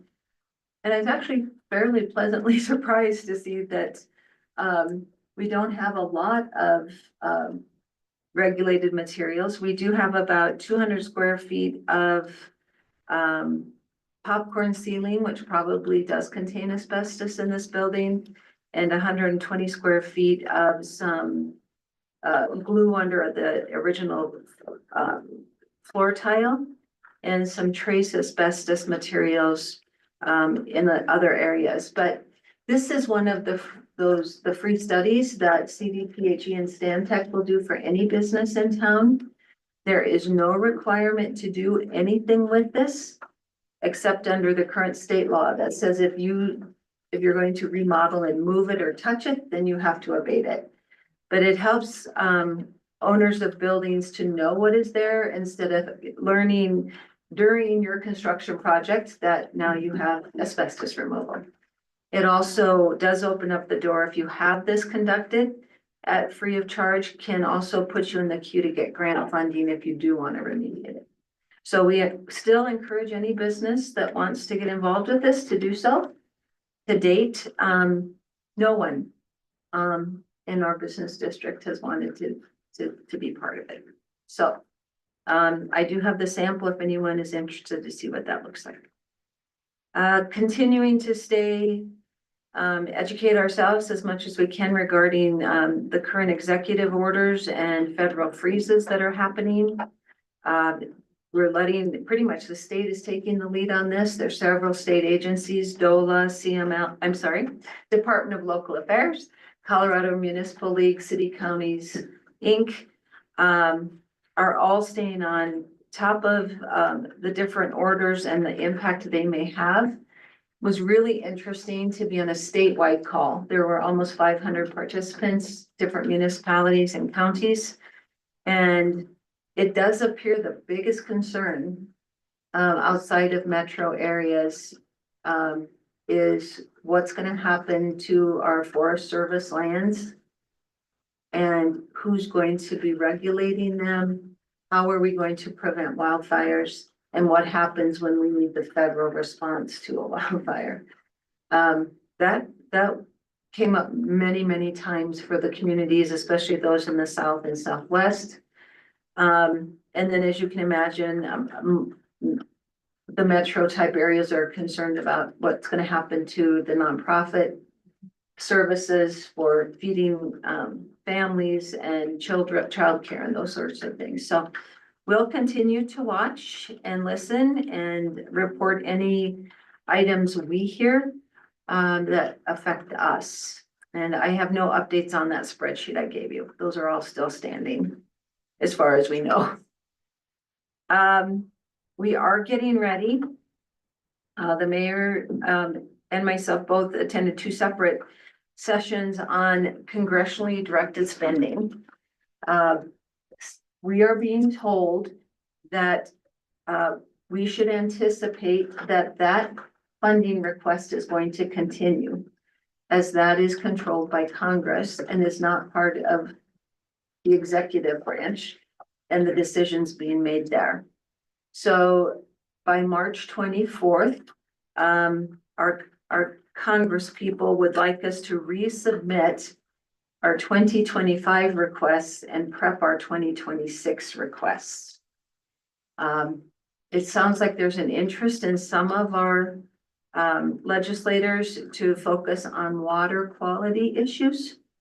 And so last year we had submitted all of our needs at the wastewater plant, the entire package. Staff is interested in resubmitting that again for 2025 and we're open to hearing what the board would like to talk about if you want to direct it. If not, our next highest priority would be our stormwater projects, if those are eligible under water quality. So if anyone has opinions on that, I'd love to hear it. Otherwise, I can put it on the next agenda, but that's going to be getting pretty close to the March 24th deadline. Other than that, those were the main topics this last couple of weeks. Any questions or other items? Up on that housing authority feasibility study, is it anticipated that there will be any additional cost to the town between now and the time that study's done? No, there should not be any other than just staff time to attend, meetings with the, Then I was unclear. Core planning group is going to be the contractor to do that study, or? yes. Okay. Yes, All right, that's my question. yeah, that's the group's name.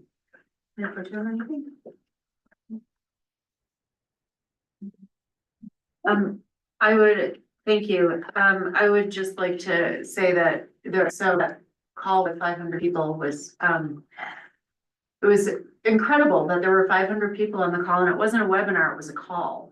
It's just a call. And everybody Zoom behaved themselves remarkably well. But somebody at the end of the call asked about Prop 123. And whether, if there is some sort of delay in Prop 123 monies, whether we can delay by the same amount, push out by the same amount, the timeline by which we have to build what we committed to. And the answer was, we don't know, but we think so. So just want to add that. Yeah. Thank you. Legal update, please. Thank you so much, Mayor Rogan. So just a few items I wanted to go over today relating to legislation that is currently at the General Assembly. The first is a wireless bill. It's HB 1056. It's one that my law firm has been heavily involved in, particularly Ken Fellman from my firm, lobbying against. And what this bill does, it's a proposal by the wireless industry to create additional restrictions in our already very limited ability to regulate deployment of wireless facilities. You may remember from the CDOT towers that went in a few years ago, that there's very little we can already do with regards to zoning and restricting the deployment of wireless facilities. Most of those regulations are due to federal laws that were passed many years ago and have been expanded upon in 2016 and 2017 that create shot clocks and various other restrictions on what we can and can't do when it comes to regulating warehouse facilities. This bill proposes to create conflicting regulations with the federal standards, which are even more stringent in many cases. For one example is for the macro towers, which are the very large facilities, up to 200 feet tall in some cases, hosting multiple antennas. Currently, federal law allows for up to 150 days to process those applications, and this would reduce that to 120 days, so 30 days less. According to the industry, that's not a lot of time, but as you can imagine, for those large, very impactful facilities, you usually need to go through a planning commission and a city council or board of trustees, and so every day kind of counts to make sure that's done properly. And part of that also is evaluating whether or not the application is complete, which takes some time for these very complicated proposals. there's additional problems with this bill. It would not allow you to require any kind of permit for maintenance, which is obviously problematic for something like a small cell, which is in the right of way. Another example of kind of problematic nature of this bill is that any action by the wireless company to initiate an application would trigger these shot clocks. And so an email or pre-application conference or really anything relating to an application would trigger these now narrowed shot clocks starting. And so this bill is being purported to help close coverage gaps in rural areas. This bill doesn't just apply to rural areas. There's no requirement that they deploy in rural areas. There's no study, no money, nothing that would encourage deployment in rural areas. And something we've pointed out in our advocacy that has been ignored is that in the rural areas which need the coverage, a lot of the land is owned by the state, whether through CDOT and right of way through state highways or public lands that exist, particularly in eastern Colorado and in the mountains. And of course, this bill does not apply to the state. It only applies to us as local governments. So all that being said, CML is opposed to this bill. The Colorado Communication Utility Alliance, which I'm a part of, is opposed to this bill. The Colorado Counties Inc. is opposed to this bill. Today I learned the Metro Mayor's Caucus is also putting in a letter of opposition to this bill. There have not been a very open ear for amendments. We're hoping that changes when this gets to the Senate.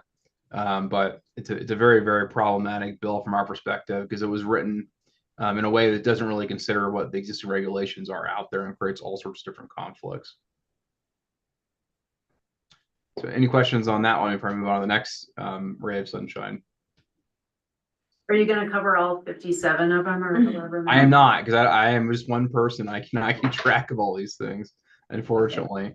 I'm not gonna spend as much time as this one. I just want to let you know that there's been several bills that impact municipal utilities, obviously I'm aware of through my CAMU affiliation. There's one bill I'm not gonna spend a lot of time on, so we're not sure how much legs it has, that would create restrictions in our ability to do shutoffs for non-payment. That would go way beyond what is required for the large investor-owned utilities like Excel. And so obviously there's a fairness issue there. There's also a very large constitutional issue there, given that our right to basically regulate ourselves is, guaranteed by the Colorado Constitution. And so, the CAMU team is also hard at work, fending off several pieces of legislation this session. So there's a Cora bill, which make Cora better. There's all sorts of other bills, mostly bad, but some good. But those are the two I thought I'd just bring your attention tonight. Thank you. Any questions for Attorney Dittman? All right, thank you. And you had one I more did. thing? I had one more item that Director Eystone wants to share with the Board of Trustees, just to bring you up to speed on sales tax. Great. Good Thank evening. you. Good evening. This is also not a ray of sunshine. I wanted to report that unfortunately we do have a local business that is behind on sales tax payments. And based on the recent policy that has been adopted, we did send, actually we hand delivered a letter to that Brandon and I drafted. That was dated February 13th. We have yet to hear from the business, and I am in contact with the Department of Revenue as well, so they are very much aware of this situation. So at this point, we haven't heard from the business, and I'll have another update for you March 17th, which will be right around that 30-day mark. And that's really all I can provide at this point in time. This one does have a little bit of a difficulty in that they also don't have a current business license, so it could get sticky. Thank you. You're welcome. I'm not sure Director Eystone could answer questions if we pose them, but does anybody have any? We're following the new ordinance very specifically, so after 30 days, we'll bring back additional information. Thank you for the update. Appreciate it. Okay, if there's nothing else, we'll move on to ordinances and public hearings. Tonight we have the second reading and public hearing of ordinance 1180, an ordinance of the town of Lyons, Colorado, amending the Lyons Municipal Code to comply with HB 241007 and implementing occupancy limits based on health and safety codes. Your staff report? Yes, that's Attorney Devon. Thank you. So just for a quick reminder on this piece of is ordinance for the reason why we're doing it. So there was legislation last year which prohibited occupancy limits based on families.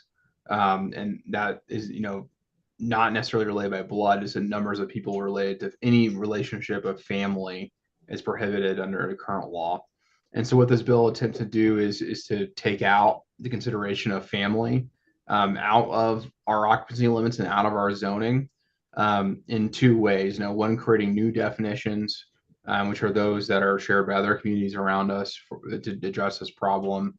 And then two, just redefining the family, issues back to basically cross-referencing them. So that way we didn't have to go through and change every single mention of family in the code, as they are quite numerous, we discovered as part of doing this research.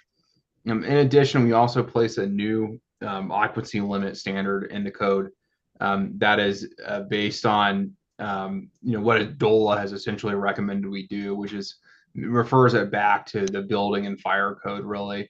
Mostly the fire code is the one that matters as being the basis for any sort of occupancy limitations rather than the number of families or the number of people by itself. So that's a very broad overview of what we are attempting to do. I know we went over it in much more detail at the last meeting. I'm happy to answer any questions or go anything in more detail if you'd like. Any questions for Attorney Dittman?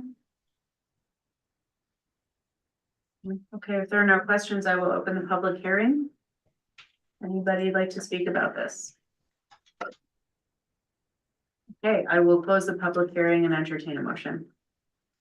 Yep, I move to approve ordinance 1180, an ordinance of the town of Lyons, Colorado, amending the Lyons Municipal Code to comply with HB 24-1007 and implementing occupancy limits based on health and safety codes. Thank you. Is there a second? Second.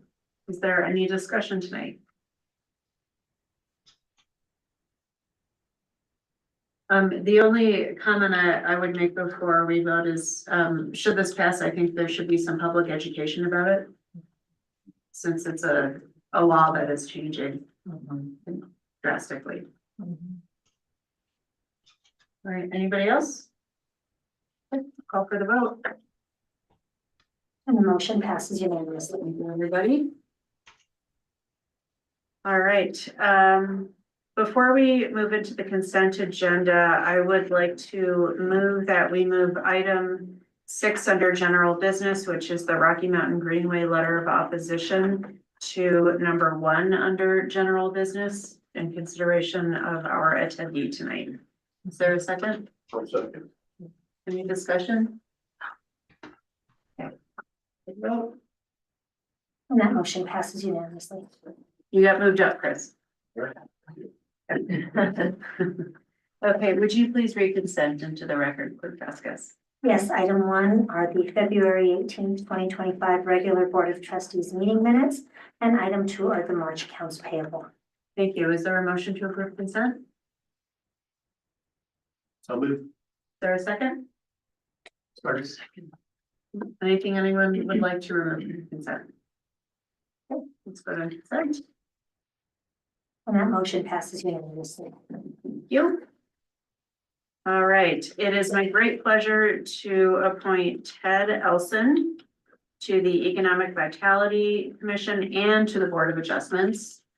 We knew he couldn't stay away forever. And Jay Melito to the Board of Adjustments. And so I believe that the Board of Adjustments is now complete. I believe so. And we did receive the resignation of Joe Soma Yes. from Board of Adjustments. We might actually still have one with Joe's departure and 2 being added. Okay.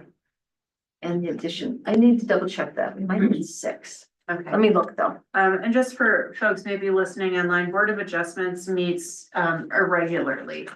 As needed. They meet as needed, and so it can be 6 months or a year before the Board of Adjustments. So it is, yeah, not a huge commitment of time. All right, so let's move on to general business, and we just moved the discussion directions to staff on Rocky Mountain Greenway letter of opposition first, so we will take that up. Is there a staff presentation prepared? No, we just, No? this was upon your request and request from the public to revisit this, so. Okay. So, let's start off then. I know trustee Lowell, you had some questions. Chris, would you mind coming up? You don't have to stand at the podium. You can sit at the table or wherever you're comfortable. Okay, yeah, this is okay. Okay. Yeah.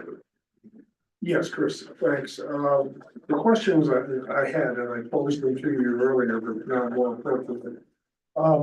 What has been the reaction of City of Boulder, City of Longmont, City of Arvada? Have you made overture to them? Have they made a decision on that? Because clearly they're closer than we are to the local plots. Yes, sir. Thank you, trustee Lowell. Yeah, so the history goes back to 2016, when this project was first proposed as a part of a federal land access program grant. And it was proposed to 7 local governments. That included the city of Boulder, Boulder County, Westminster, Arvada, Broomfield, Jeffco, and Superior. So that went to each of these local governments for approval. And the town of Superior initially voted unanimously to reject it. That was in 2016, because they're on the northern side of Rocky Flats. They've had a long history of paying very close attention to the issue. They've also opposed the Jefferson Parkway, which is a private toll road that's been proposed to go along Indiana Street, the easternmost contaminated side of Rocky Flats. So that was a unanimous decision by Superior. And then I'll try to be brief because it's a long history. It went to several other governments, hesitated. Eventually Boulder approved it with a sampling protocol. And so that's why the project got so delayed, because they went to sample and check again to see if it would be meeting the regulatory standards. The problem is the regulatory standards themselves aren't safe. It's a case of regulatory capture. So that really delayed the process. Between all of the remaining 6 local governments went forward with that sampling protocol. Eventually, in 2019, the Jefferson Parkway was becoming an issue again, and that got brought up by Broomfield. There was a fair amount of civic engagement in Broomfield, reviewing the safety of the Jefferson Parkway. And that led to a balanced study session, which heard from experts on both sides of the issue.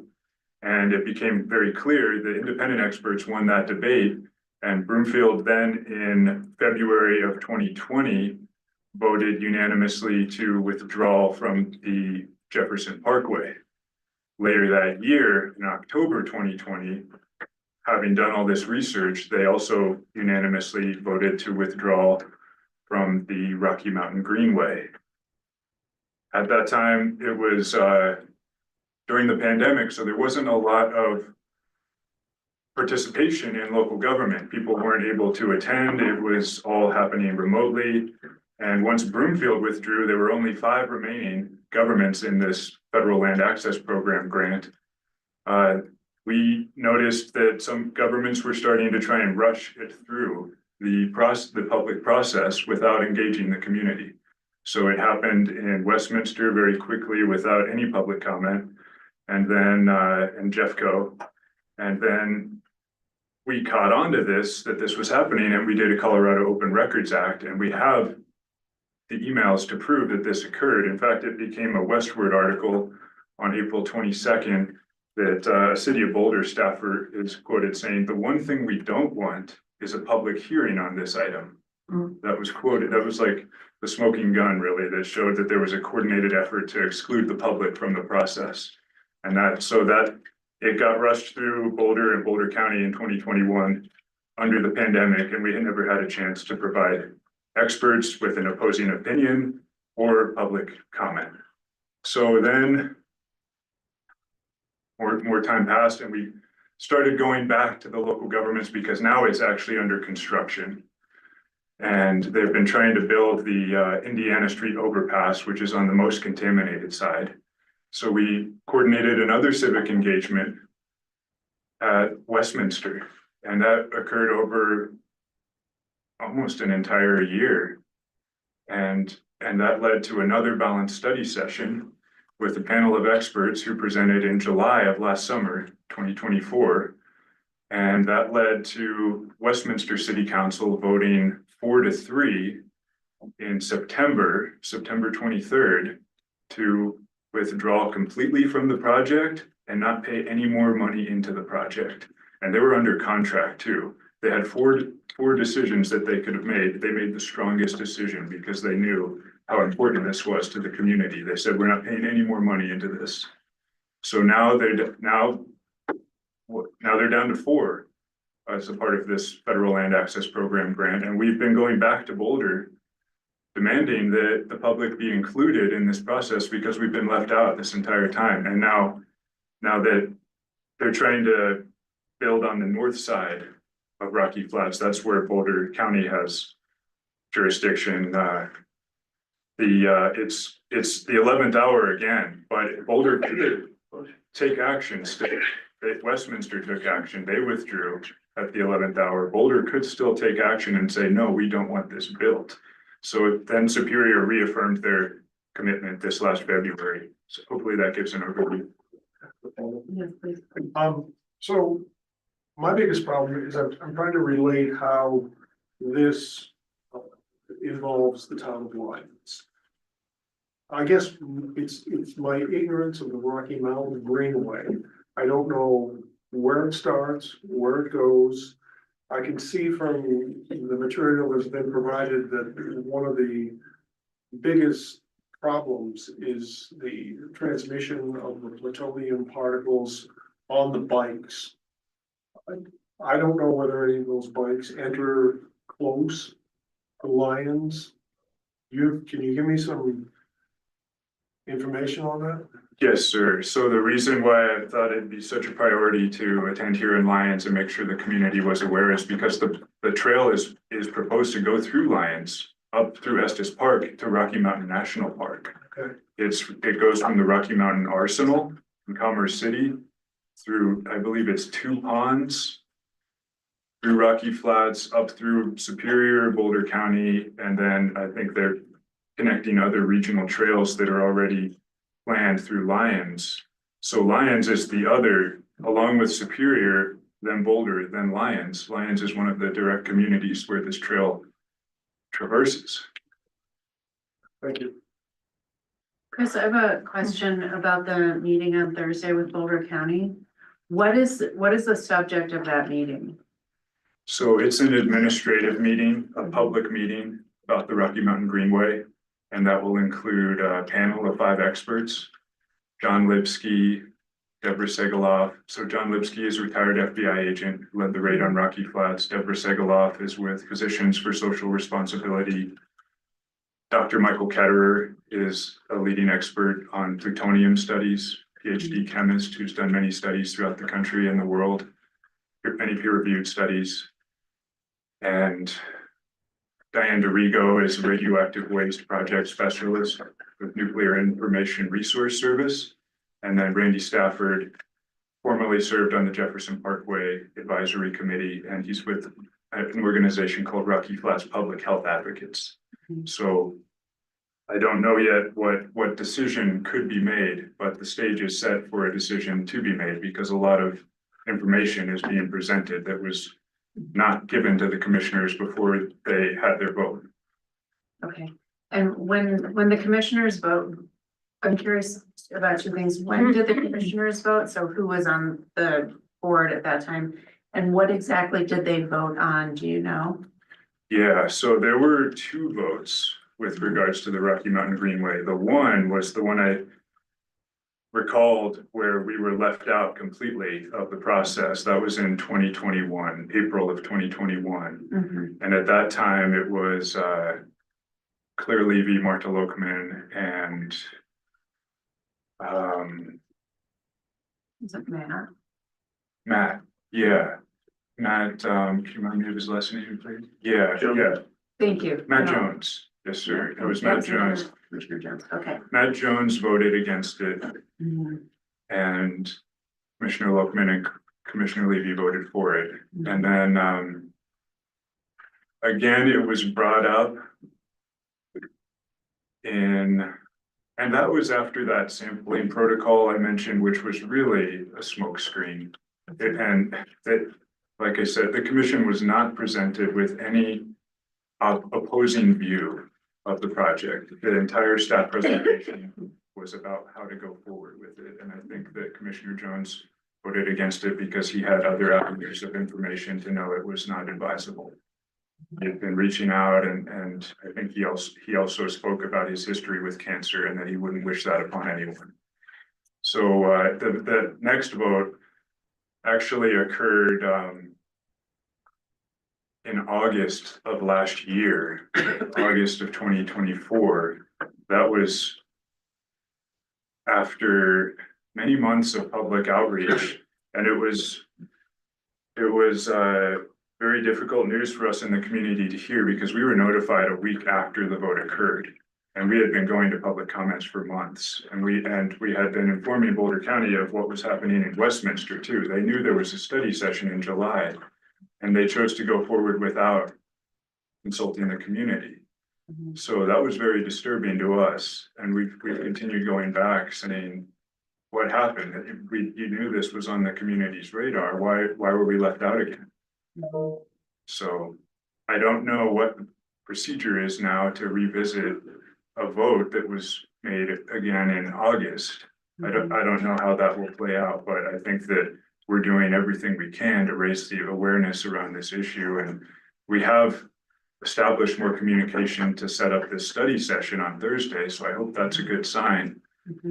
And I think that it's still possible. It's a matter of doing the right thing, and it's never too late to do the right thing. Anybody else have any questions for Chris? Yeah, if it doesn't go through there, is there an alternate route? They have, If it doesn't go through Rocky Flats, right? yeah, that's, Get around and still complete the trail. we've been trying to bring that up from the beginning, but it's part of a larger effort to normalize recreation at Rocky Flats. So at the very outset, we said, why build it through Rocky Flats? And so at this point, at this point, I don't know how the trail could be rerouted. I think it's really a matter of showing that it should not be built on the north side. I think that's the decision to be made here, that Boulder County needs to halt the construction where they can, and that will set the precedent that we should not be building an entry point into Rocky Flats. So there are plenty of regional trails. Like, this trail doesn't have to be built. We don't have to have a trail through Rocky Flats. There's mountain bike trails. There's a network of trails all over. So there will be many other trails people are able to access. And I think that there is the trail that goes from Boulder to Lyons, which is a great concept, right? But it doesn't have to go connect to a Superfund site. That's the main point right now, that we're trying to bring a paradigm to the surface that doesn't normalize recreation at Rocky Flats, because that's the more that gets normalized, the more construction happens in the area, the more homes get built, schools. There's been a documentary out right now, Jeff Geip, his father worked at Rocky Flats. Maybe you've heard of The Half-Life of Memory. I think it's a really exceptional film that documents the history of what is happening at Rocky Flats within 1 hour. And it shows how the former executive director of Jefferson County Public Health, Dr. Carl Johnson, put a red zone, a red line of where it should never be developed around Rocky Flats. And you can see a time lapse of how more and more developments over time encroach upon that land, that he said this should never be developed. There's plutonium dust in this area. It's inviting families to live in a contaminated zone. So the longer the lie gets told about that area being okay to develop, the harder it is for future governments and future citizens to reverse the decisions. Thank you very much. Go Can ahead. I ask a question? I'm not able to pull up the map of the Rocky Mountain Greenway online, so can you tell me if it extends south of Rocky Mountain Flats? Or is it just supposed to traverse Rocky Mountain Flats and then stop? So it goes, there's a northern entry point, the 128 underpass, that's the one relevant to us, to Boulder County. Well, it's all relevant to us, but to this decision tonight, and then it goes through and then turns to a right angle east to the former east gate of Rocky Flats. That's what goes into Westminster. That's where Westminster opposed the project, and that's the most contaminated site of Rocky Flats. It's well documented. That's the windblown area. So that's why we went to Westminster first, because we said we may as well stop the most contaminated entry point first. And then it goes over it through Denver to the Rocky Mountain Arsenal, where there was weapons for World War I created. So it's a way to link different And so contaminated that sites. regional trail must connect with our extension that we're creating, right? And that trail that they're trying to build between Boulder and Lyons, is that the trail you're talking about, that regional trail that connects on Yeah, this side of believe Boulder? so. yeah, that's what the map shows. Okay. It's a future trail. Okay, well, let's, thank you very much, and thank you for coming. And I will note that while you were speaking, we also received an email from Diane D'Arrigo, I don't know if I'm pronouncing that correctly, the Radioactive Waste Project Director for Nuclear Information and Resource Service, urging us to oppose. So, so our discussion tonight is, it's a discussion direction item about whether to oppose this. We don't have a resolution. What we're talking about is a letter of opposition. So anyone like to kick us off? Trustee Hammer? Yeah, I would just say as a cancer survivor, and I was interested in Rocky Flats when I first moved here and read a couple books about it, and it's been, I mean, the downward effects of Rocky Flats back in the 60s and 70s. I mean, there's lots of documented damage of whole families that have fought cancer.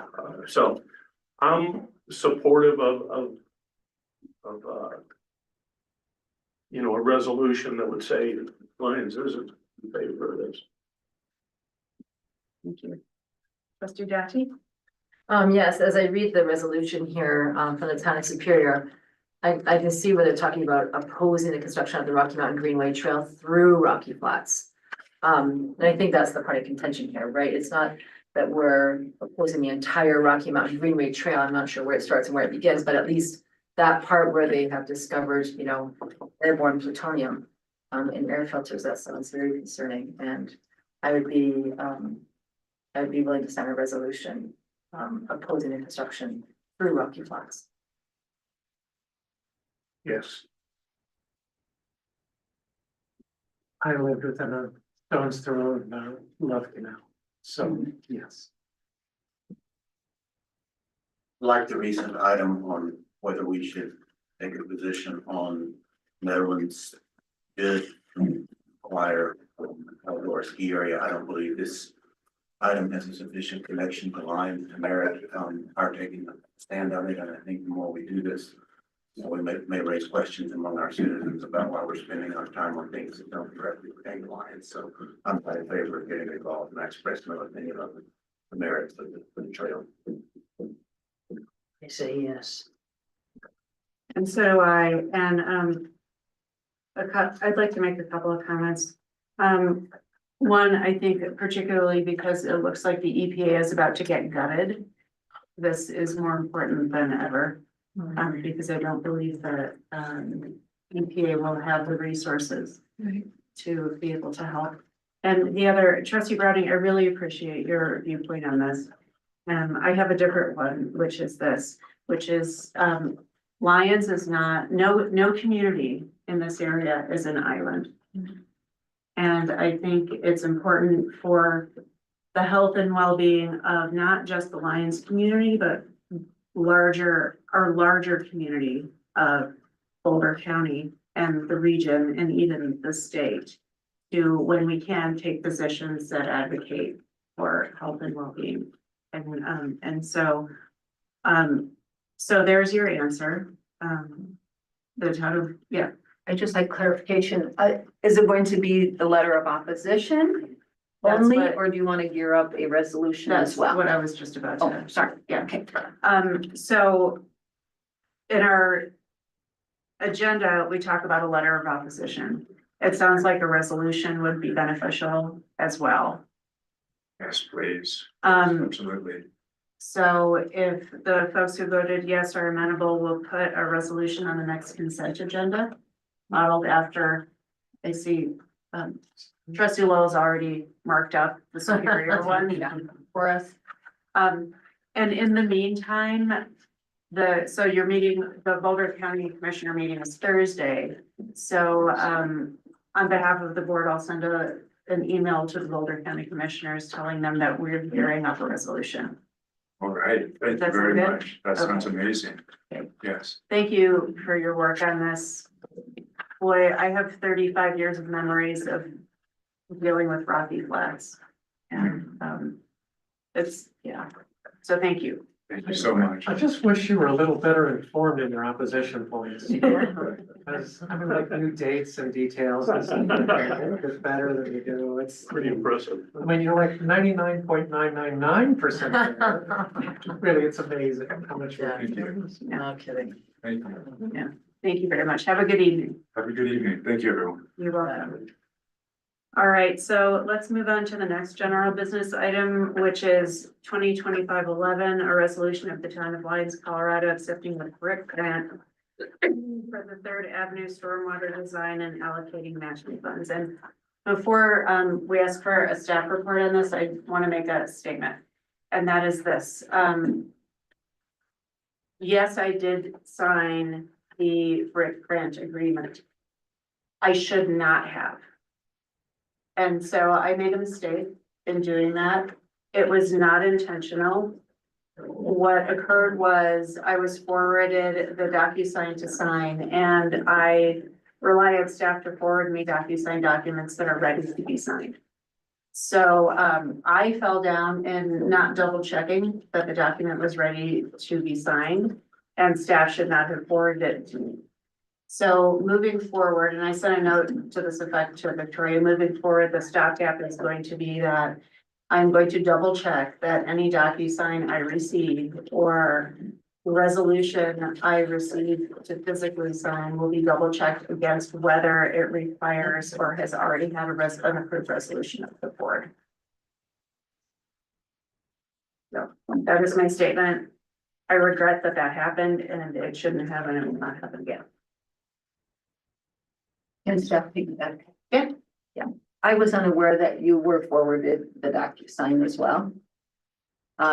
This was approved to submit the application and, allocate the funds necessary to match it, which to staff that sometimes are working under timelines that you have to get documents back before our next meeting.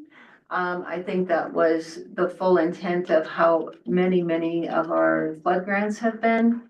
As long as they have been approved, to apply for them and receive them, that we have, when needed, signed the document and then ratified it on the consent agenda. And so we're dealing with the time frame here, and but I'm sorry too. I wish I would have known. I could have given you a heads up. So there was a mistake, and a mistake in its own way. But then again, if we decide we want to accept it, it wasn't. So we have to sometimes make difficult decisions when our meetings are so far apart.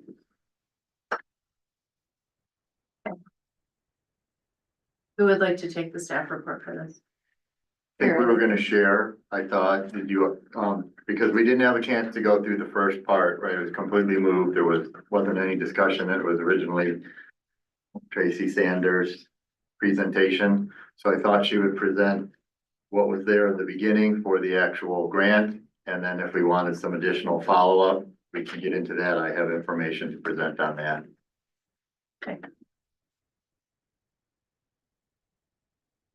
Okay, so, sorry, you're wanting me to present the initial application and direction, or? What you had planned to last meeting.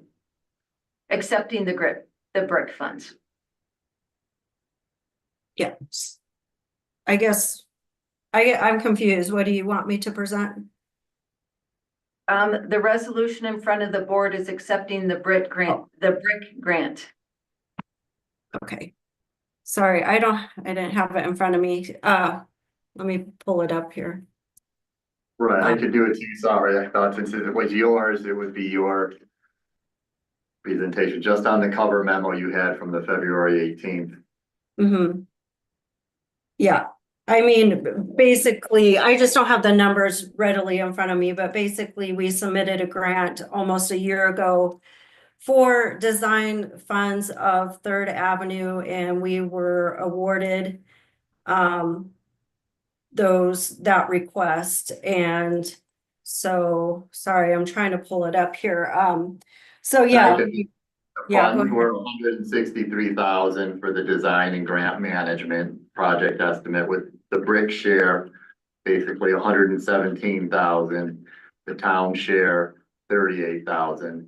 Then they also included an additional $7,700 for grant management. That brick cover for that grant. So that was the grant that was submitted. And so, right, I suppose I could then take it from there. There was a lot of discussion after that, and there's material in your packets about where things went from Second Avenue to Third Avenue. There was the timeline given that discusses Second Avenue and Third Avenue. A lot in there. I don't know how much we need to go through. It's all in there. I think a lot of it was, there was one meeting that I wanted to add in that hadn't been previously discussed, and that was the December meeting where it was talked about to apply for a loan. And that loan was for Second and Third Avenue. So at the end of December of 2023, right, there was a meeting where we presented the stormwater at a workshop that was there, the December 18th meeting. And that had in it, there was analysis on the financials from Director Eystone on the costs of both Second and Third. That was right when there was also the discussion on moving forward with the sales tax. And so there was a lot of trying to understand how we might fund the loan, whether we should just raise the stormwater fees or perhaps maybe the sales tax would allow that. So staff did move forward with a loan application. We had the pre-qualification meeting. We have an application with CDPHE, which is still open. And in looking at that, if it was helpful, I could read what was on there about Second and Third. And I think it's important to understand it was for the design and construction of the stormwater on Second and Third. I don't know if we need to get into it. Slightly prior to that, we had discussed putting in the large infrastructure of pipes for stormwater underneath. That was the original discussions going back to 2022. Then it was looked at that, do we really need the cost benefit of going for these $3 million projects to put the piping in underneath for a 100-year storm, or with the desire to get the roads finished, should we move to put in curb and gutter and do the smaller option that Icon gave us in the master plan? They gave us the $3 million option and the $300,000 option. And so the discussion was to do that. The UEB agreed on the interceptor option, that we could do curb and gutter and it would be worthwhile. So we moved forward in 2024 at our original meeting for the loan application, CDPHE said the loan funds were gone for 2024. There was then a follow-up email September of 2024, where Director Eystone had heard that the funds were still gone. So we had to move forward with that grant, or with that loan, but I do think that's still what the priority would be, is second and third. With other things coming up, it hasn't been discussed or brought up since September. And even at that time, it wasn't brought up to the Board of Trustees. I don't think this new board has talked at all about the loan option. So potentially there is a need to revisit that before we apply again. CDPHE said we could submit the pre-qualification loan. Director Eystone reached out and they did say you could still submit that. And they were going to get a regional person involved to talk to us about that. That may be a discussion for another point, but it was just to bring up that there was still this larger entire Eastern Corridor project out there for second and third. And then, you know, it was looked at, should we do the grant for second or third?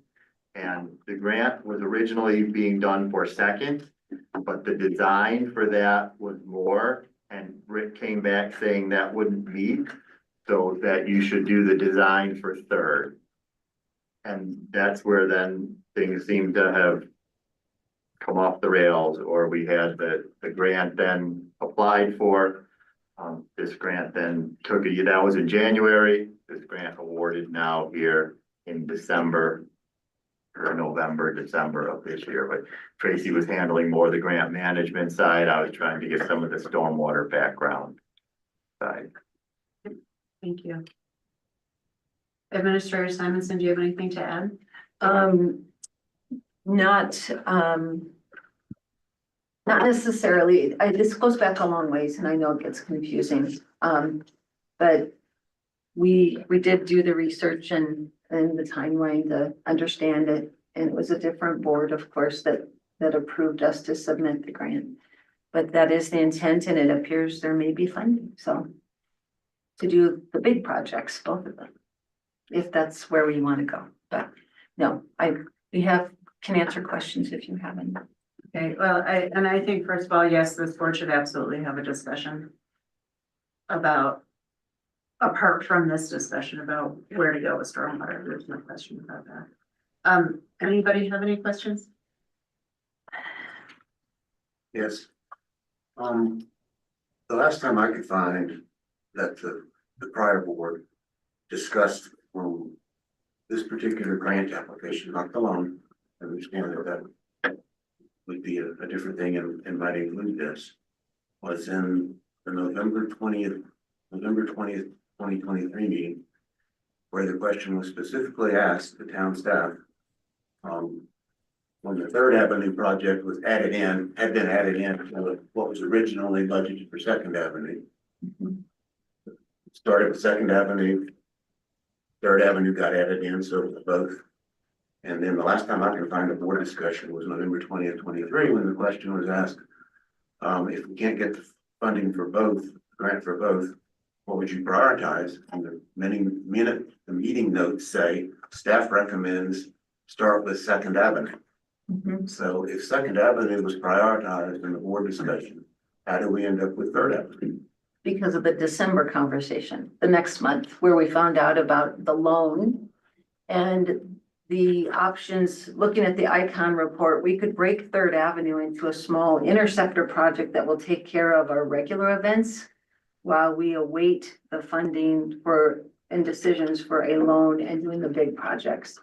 And I think that happened at the December meeting. Is where the loan came up and the loan sale, came up. yeah.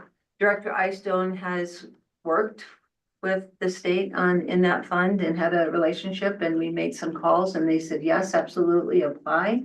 We brought that to the board in December and they chose to go that route. I understand that, but there was nothing in the minutes of the December meeting or the discussion that said you were going to change the priority for the grant application. I would have to, I don't know where the minutes would have seen that. And Right, I to be didn't see clear, anything in The there. second, the anticipated cost of the Third Avenue versus the Second Avenue stormwater design was based on 30% of the estimated curb and gutter construction cost, right? Right. And the curb and gutter construction cost for Third Avenue was 1.977 million, almost $2 million. And the estimated cost for the curb and gutter option on Second Avenue was about 1.2 million. So Third Avenue was significantly more expensive. Yes, but you can't do the curb and gutter on Second until we make all the improvements under the ground. Well, and Put in the piping, I that was the think that- difference. I think that's the interceptor cost. The I mean, I think that's the piping cost. When I look at the curb and gutter, those are 300,000. And they're not in the millions of dollars for the curb and gutter portion. Now, we did start to also add in what it would do for the road also, because we wanted to get the road done. So we were putting that in there. But what the original, the grant there that we have now, right, that we just read in was for 1 point, what did I just say? I just read off her information. 163,000, right, is the design. So I don't have in front of me what that totaled for. But I don't think 30% would even get up to $1 million. Steph, this was a big issue. We know Second Avenue is what, people really want to get done, but it's such a large project. Maybe it was during a workshop where there weren't minutes. But staff would not make that kind of a change without talking to the board about it. Absolutely not. Was a grant application ever submitted for the Second Avenue stormwater design? Tracy? No, not in. Tracy, do you know? I'd have to look and see if it was the small water. I do have the actual application because I did draft it up for Second Avenue initially. And it was like 392,000 for design. And then the Third Avenue option was, let's see, I have it right here. 156,000 for doing just the curb and gutter versus the underground infrastructure. But let me check and see but I know that the application I had drafted was 392,000 for design only. But I'd have to look and see if that was for the larger.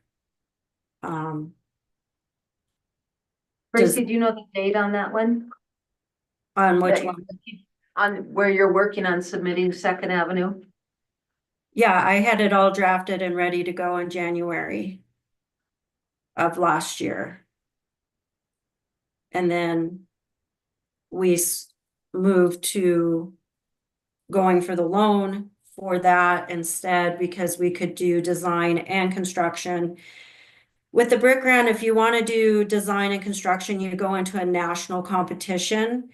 But the state had some set aside funds for design only. So then you're at a smaller competition level for just applications submitted by state applicants, and you don't go into a national competition. And so yeah, after meeting, I rewrote the grant in a week and got it submitted because I had only a week or less to rewrite it. It was only submitted for Third. Yes. Because it was my understanding we were going for the revolving loan fund where we could do design and construction because the brick option is design only, and we knew it would be a year before you would get the award of the funds. And the revolving loan option sounded a little more readily available versus the brick application, was my understanding. And where do we stand on the revolving loan application today? That's the one where they said we could submit now if we wanted to. We have this You said there's pre-qualification application waiting to be submitted. We hadn't brought up anything with that since the last time we heard back in September until just now reaching back out to them. And if I can add just a little bit more context. One of the reasons that we were sort of delaying the loan decision was we didn't know whether the tax would pass, the infrastructure tax. So now the infrastructure tax passed, it's a good time to talk about how to leverage that and whether we want to move forward with them or not. One more question. We have a safe routes to school grant application pending. And that was on the conversation, there have been multiple conversations on that. But as I understood, there's kind of been a general consensus that the prioritized part out the school area assessments. Yes. So how, if we are successful in that, and I'm not sure when we expect to hear back on that.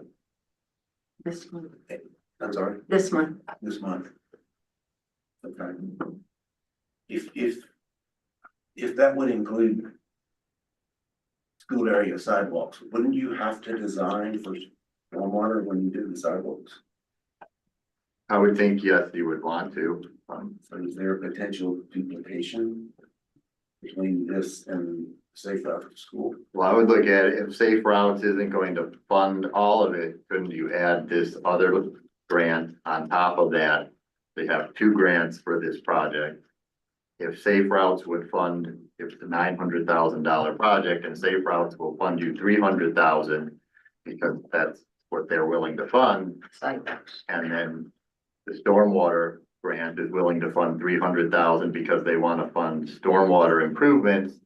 And then the road fund has 300,000 we could use to cover the asphalt in the road. For me, it was trying to make those work. Will they line up? I don't know, but I thought it's looking for. It was by accepting this grant. By accepting this grant, we know we have the funds to do the curb and gutter. And either Safe Routes for School will pay for the sidewalks or the town will with our set aside. We thought it was perfect timing. Is this going to lead us to a decision to prioritize 3rd Avenue street work over 2nd Avenue street work? No, this will only do curb because there is none. And this is just one phase of the Icon Stormwater saying it's called the interceptors. It pulls it and takes it to the sides instead of all rushing down 3rd and 3rd Domain.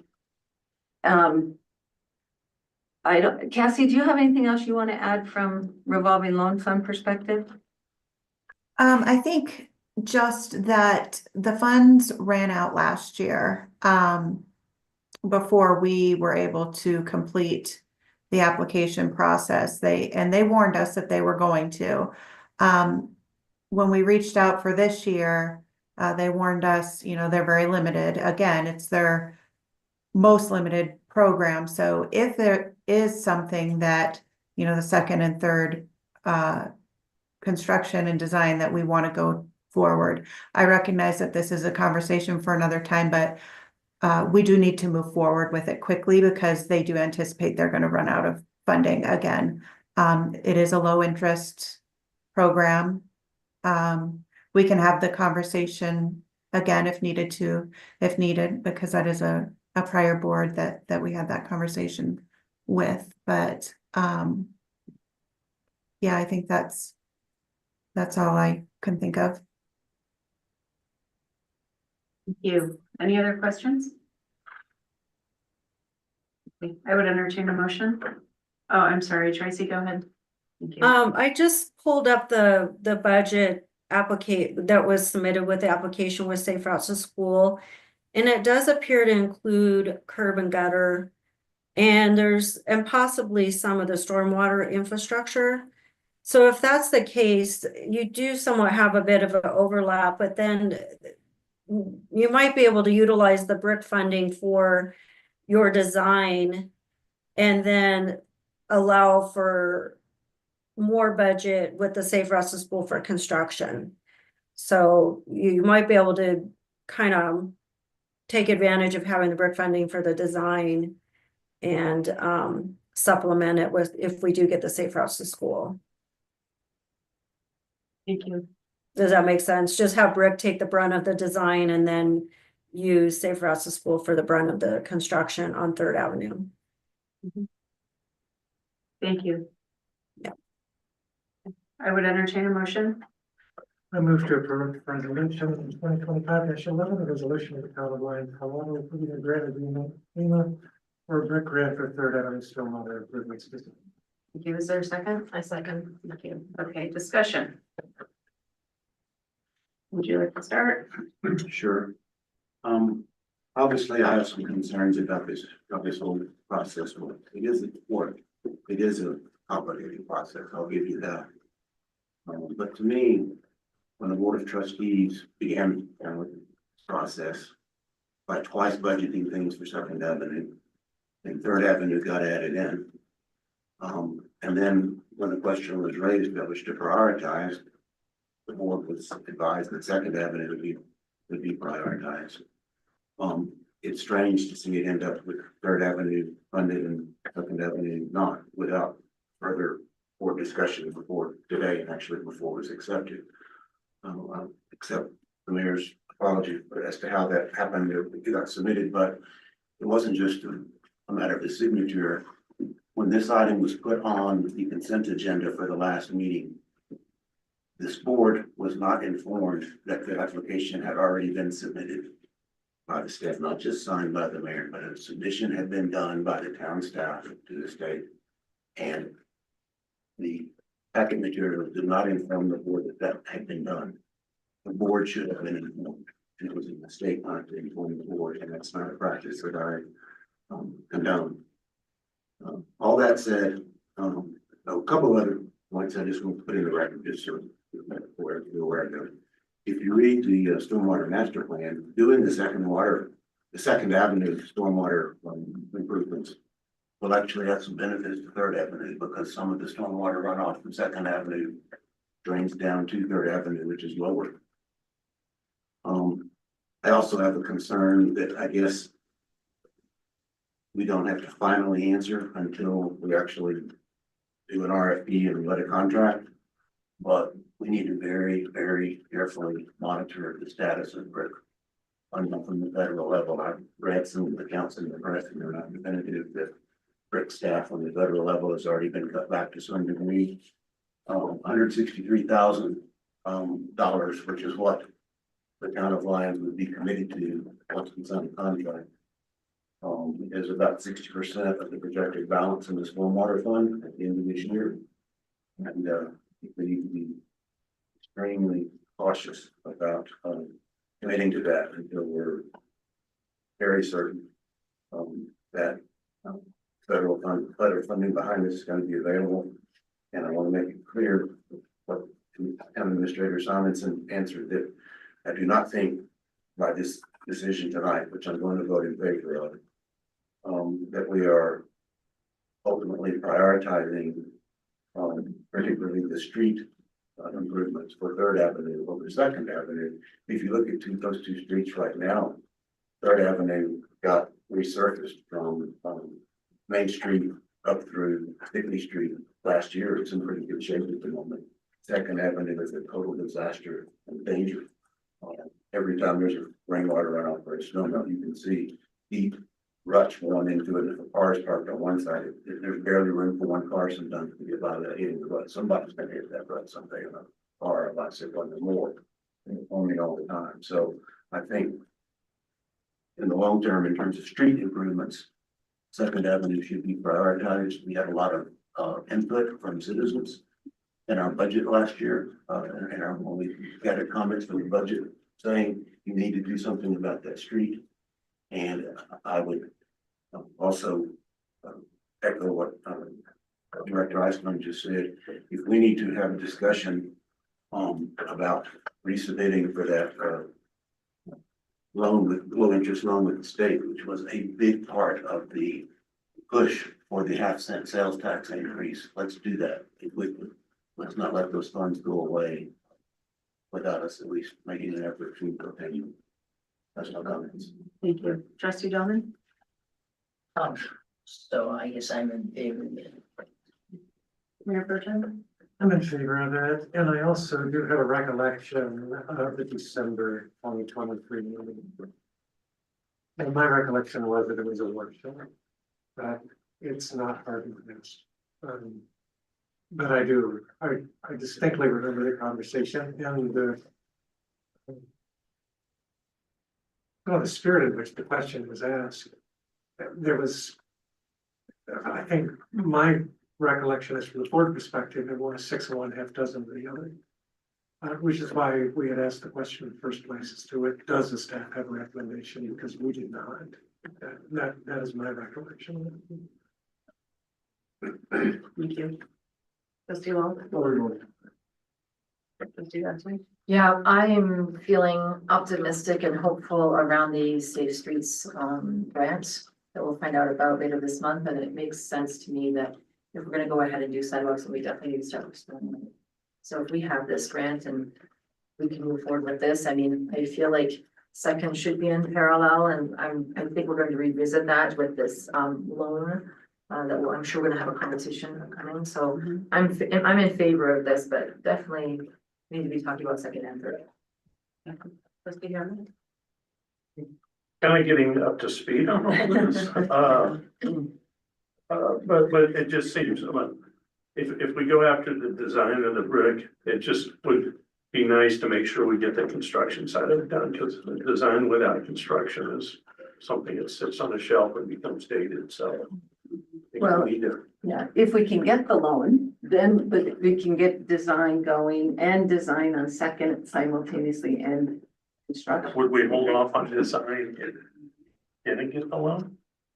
Oh, on third or second? Either one. Well, Because all I'm saying is really the two go together. We I mean, only just have having five- a design sitting on the shelf's not Yeah. much value. we only have the award for the design of third right now, but it could be, we wrap them both together as a big project one summer, next summer or something. And Get it so both done. I have something to add here too. My recollection, and I actually went back and watched the December 18th meeting and workshop. So that's how I spent my afternoon. So we're not the way I look at it is we're not prioritizing third over second. What we are doing is taking an opportunity to take advantage of the finances available to do the design for third. So it's kind of like, the whole area is a big puzzle. And we have the opportunity to put one of the puzzle pieces in the puzzle. And the next puzzle piece might be the second Ave design and construction with the loan. So my recollection and what I believe the intent of the previous board, of which there are still 4 people on this board, was that let's do what we can do. Let's not do things because they're not coming to us in the order that we expected them to come to us. So, and I think, with the Safe Routes to School grant, if we can merge these 2 grants, should we be awarded that grant? If we can merge these 2 grants and we can use the monies allocated in Safe Routes to School for materials, as was suggested tonight, then we're getting more bang for the buck. So I will be voting in favor of this. Okay, I'll call for the vote. And the motion passes unanimously. Thank you. Okay. Longmont Water Agreement. Do we want to take a short break before that, or do we want to power through? Let's do this one first. Okay, we're gonna do Longmont Water Agreement, then we'll take a break. So as you may remember, I was previously asked to talk to Longmont about what they might accept. We started talking about the Lake McIntosh being used for attainable housing. There were some other items added in there, including then whether we could use the Lake McIntosh stock in it's not really mixed use, but a mixed value that would be market rate, attainable, affordable, and how that might fit together. Could we use that for an entire project versus just the affordable portion or just the attainable portion? Then also there was the discussion after the cash in lieu conversations in previous meetings to ask them about what we could do with the surplus of our CBT shares. And then also hearing about trying to talk to them if there were other options in addition to Lake McIntosh and Colorado Big Thompson shares that they might accept. Or, just to follow up with them, since it has been a little while since we've talked about that aspect. So the initial discussion with the attainable housing went well. We had a meeting. I had sent on to them, putting together some thoughts of what might work, taking from Longmont what they had for attainable housing, understanding what Lyons has for attainable housing. Seem to be pretty similar, if not the same. And then you might have seen in there the discussion or the mention of inclusionary housing projects. And so that was used as the term because it's not really mixed use. Mixed use is the use types, commercial and residential. So inclusionary, and Longmont has some of that, is potentially a project that has some market rate and some attainable or some affordable. And Longmont's on their website uses that their projects, everything has to have at least 12% if you want to develop in Longmont of affordable housing. So you can't go to them to do housing without 12% being affordable. So in the discussion, it was, we would like to see you use at least 12%. And again, understand this is their staff saying what they think is likely from their board. It has to go to their council. That's what they've adopted. They're right, but in the presentation, so I have 20% in there, just using a number that was then really to come present to you to determine that number more than I put it in there that they wanted more than 12.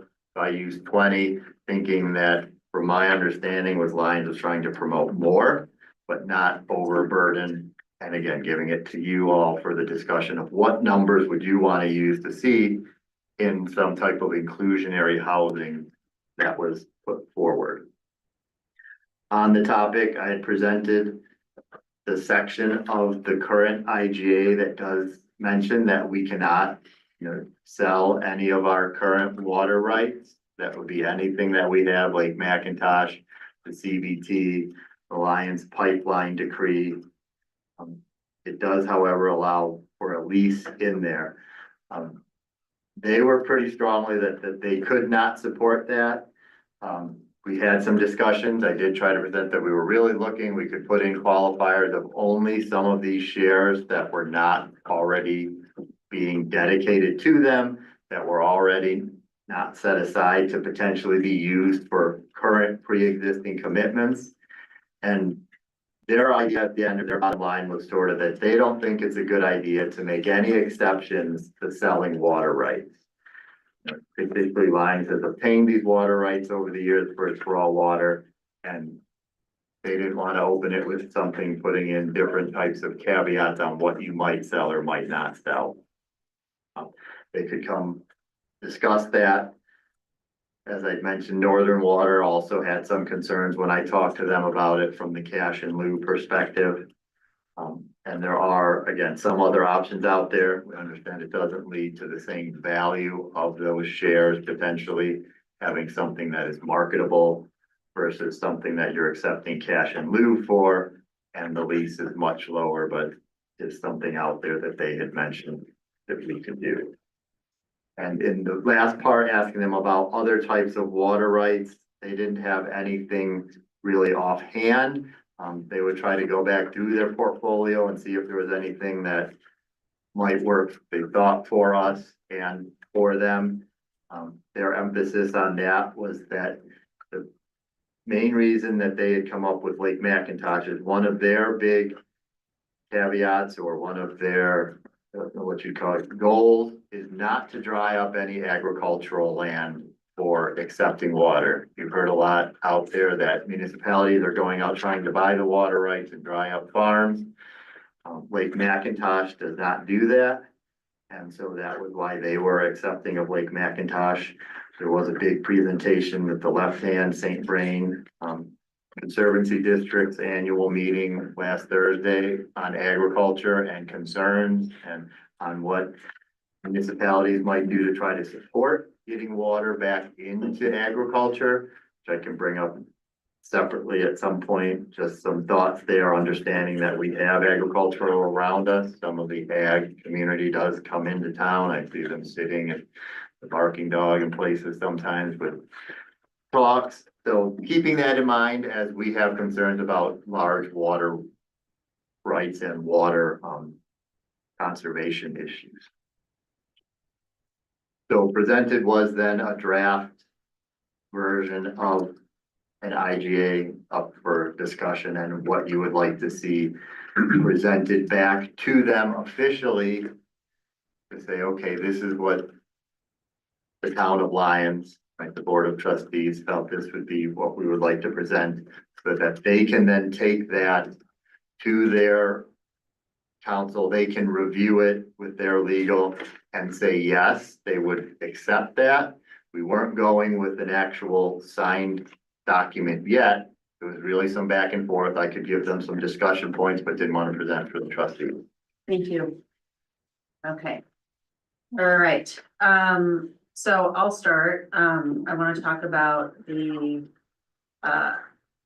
about item 2. Inclusion, the phrase inclusionary housing projects implies that we have an inclusionary housing policy or ordinance, which we do not. And so it's a term of art that's easily misunderstood, and I think it could be a red herring. I don't know how the rest of the board feels, but I think we could simplify this, not include the inclusionary housing phrasing, because that's just something that we don't have. And instead define what we mean by attainable and affordable. You would, so understanding that you would want something to define instead of inclusionary, but that a project that comes in with At least. 10 homes, you would get Lake McIntosh. If it was 20%, right, that's 2 homes would have to be affordable, but the other 8 market rate would be allowed to use Lake McIntosh based on this. So that the project in its entirety would all be allowed to use Lake McIntosh for their service connection. I think as doing housing, I think I understand what the mayor's saying, and I tried to explain this to you, Erin, that we did not adopt inclusionary, but we could say, if you want to leverage Lake Mac, at least 10 or 12% of your units must be affordable or attainable. Well, That way, it's a voluntary inclusionary if they want to, but, and then they can use it on all their units.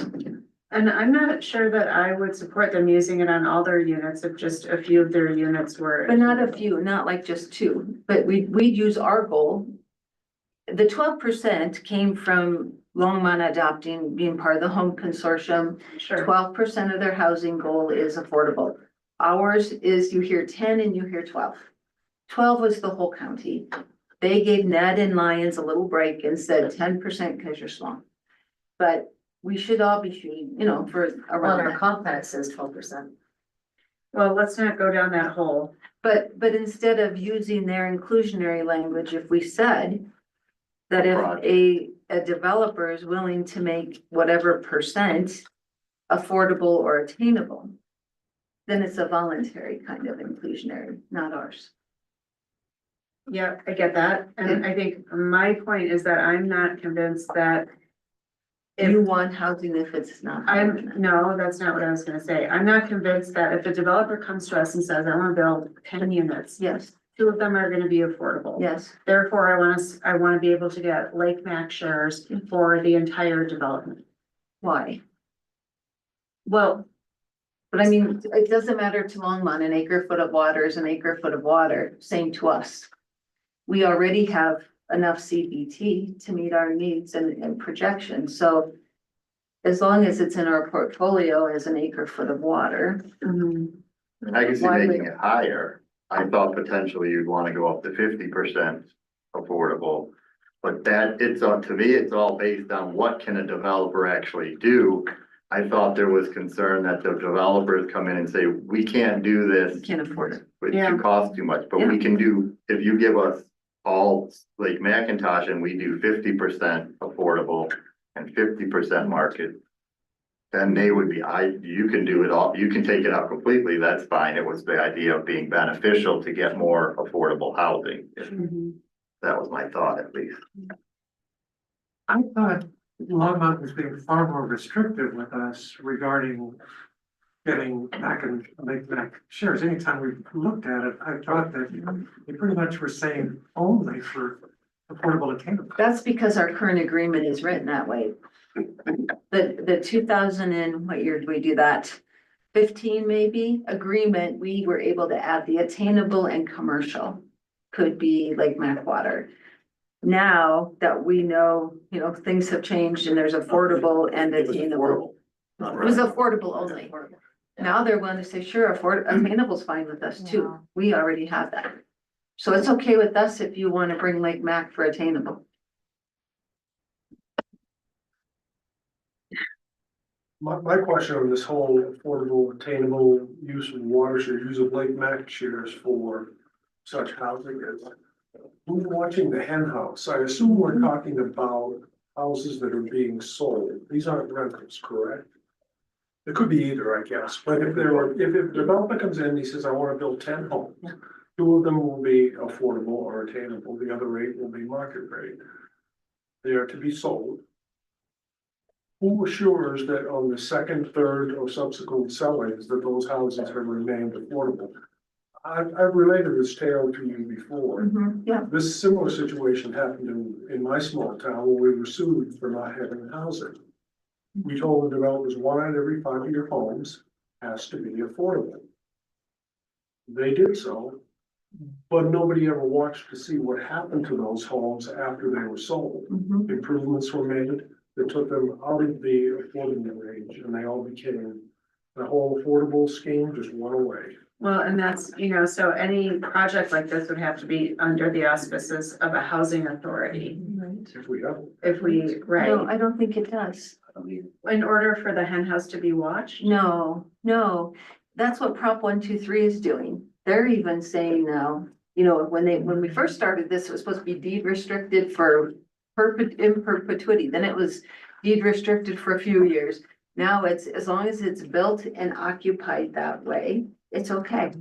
So they are going to have actually Prop 123 sent something today saying that we are going to have a session very shortly on clarifying expectations on documenting. Okay. So we really don't care. If it's sold the first time and it's affordable, They said they we really just did. pat ourselves on the back and move forward and realize that. I somewhere down care, somewhere we down- care. I want sustainable affordability. How do we achieve that? So it could be an agreement. I've got a question on that. Is it in the draft of your agreement, this wasn't clear to me because it says affordable. I get that if whatever percentage we should talk about, 12%, 20%, whatever, I'll Sure. get to that in a minute. If that percentage is included in a development of corridor angle, if it's affordable, they're saying they'll let Lake Macintosh be used for the whole thing. But what about attainable? The same thing? Yes. Well, I think we have to ask them. We specifically had it, what was presented was the affordable. Yeah. I think they are okay, the idea of attainable, because They do it. the way they explained was, right, that this is still promoting what they're promoting for themselves. Right. So if we showed, you guys are trying to, they're saying they're getting more affordable housing by Lions getting more affordable housing. They're trying to help the overall affordable housing. But I think it's still a question. I think it has to be presented to them and we can see what they would say, putting attainable into that specific mixture. Yeah, because that only said affordable, which concerned me because my opinion is we're more likely to see something in Lions at the attainable level than the affordable level. And so if attainable is not in there, we're not incentivizing attainable stuff, and we can talk about the percentages. Right, that's a good concern. And I think also, Trustee Lowell, I don't think it has to be for sale. No. A developer could build a rental unit. Yeah. It's a rental Okay. property, that's much more easily policed than a fee on home. Can I just, are we all done with this? I have another question. The development agreement. Related to the Yeah. water agreement? Yeah. Yeah, go ahead. How to ensure. Aaron, can you give me some insight here? It says, Longmont has always understood that if Lions River is short on raw water rights to be supplied, Longmont would still have an underlying obligation to supply our domestic treated water. Can you give me an example of when we might run out of, raw water rights? So where were you, that was in the cover memo? Right, I was trying to just see where it was really, because we did talk, part of this is also based on. Right, they're accepting of where we're at in the agreement, knowing that right now the agreement limits us to 1,200 service connections. Right, so this is not unlimited. They know already what they have as an expectation for demand at full build out. So that's what I was trying to see if that was in relation to that was in the second to last paragraph. Yeah, or do you remember? Yeah, the general point they wanted to get across was that Longmont Yeah. always understood that forever short on raw water rights to be supplied. So when we would have been short, again, when the agreement was originally drafted, they weren't sure, they didn't know what Lions was doing based on some of these things I found and finding the fact that the wastewater was put in there and then the wastewater at the riverbed was taken out and the finding of additional shares. I can have some understanding of maybe they had concerns of what Lions was going to do to monitor and make sure in 2004 that it wouldn't run out of raw water. But what they wanted to point out there, because you're moving on to the not selling the water rights aspect. Yeah, right. And so they wanted to put out there that if something happened and we were selling, and I mean, even then we can use the button rock on after we run out of our CBT. So we have another 50 basic shares because we have 58 feet of button rock. But even that could some point run out. Longmont, underlying all of that, says we can't stop giving you guys treated water. Legally in an agreement, it may say we can, but we would be obligated to do that. And we are not gonna take the risk of somehow, some unforeseen circumstance, you guys run out of raw water rights. And we still have to treat that water basically at our citizens' cost of having the water rights. It's kind of a sidebar discussion. I understand that totally. I was just wondering how we would ever run out of those rights. One way might be if it was an extreme drought and our CBT was down to, 30% per unit. 40, sure. And Button Rock, does that have a priority status Oh, we can use it after. after? And again, Longmont, Yes. right. So they're just saying, we have an obligation to provide you treated water to your residents. And we don't want to ever be in a situation where we don't have any water to use. In other words, we're gonna share in the pain. If there's a mega drought and Yeah. all of these shares go down to 30 or 40% Yeah. of their acre foot value, they're in the same boat as we are. Sure. But they're gonna. But they still have to use their water to With supply us. restrictions, probably. Oh, yeah, I'm sure there'd be a lot of restrictions. All right, thank you.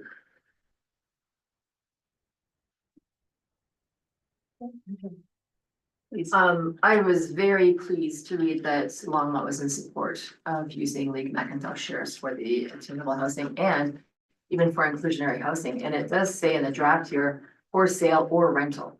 So I'm glad you included both of those options. I think this is how we make it more palatable to developers to develop this kind of project. I don't know how we can attract them if we're at CBT, the cost of a CBT share. So I feel like this is really good news. I was really thrilled to read this actually in the packet. That gave me a lot of hope that we could find a developer who would be willing to work with us going forward to provide attainable housing and even do the, inclusionary housing. So I realize we may not have a policy where that is concerned, but I feel like this is something worth discussing. Well, and so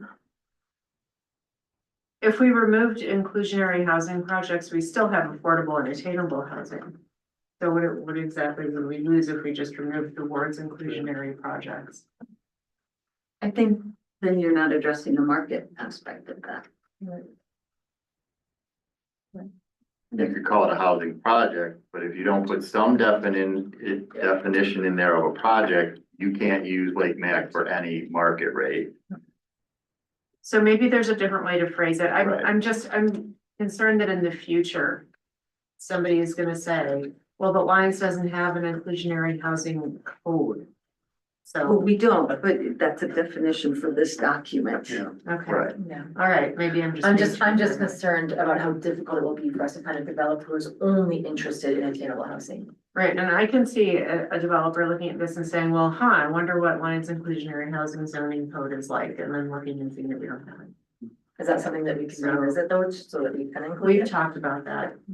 Yeah. But, Trustee Hamrick, you have something? I was just gonna agree with trustee Dowdy. The last meeting when we had Studio Shed in, and I think you asked the question going, hey, what, percentage would you be interested in doing Right. affordable versus, attainable and all that? And of course, the answer was, what are you gonna provide me? So in that case, we don't have free land. What do we have? We can waive fees and all that stuff, but in this case, we have cheap water. And for something like that, that could be worth a couple $1 million. So, It adds up. yeah. Okay. I mean, if you look at 50K delta between CBT and MAC, so. So that could make a deal like that very appealing. So, You could call it mixed rate housing projects. I don't know if that's the proper definition. Did they feel strongly about that word? No, I just used it because it was before we had the conversation of even using inclusionary, so I saw it on their website and said, oh, this is the way to, I didn't know what to call. It's okay. It's Maybe raised. we can find Yep. another We phrase. can Yeah. change it. Yeah. Other thoughts? You just arbitrarily chose 20% over 12% just as a guess as where the board would be okay.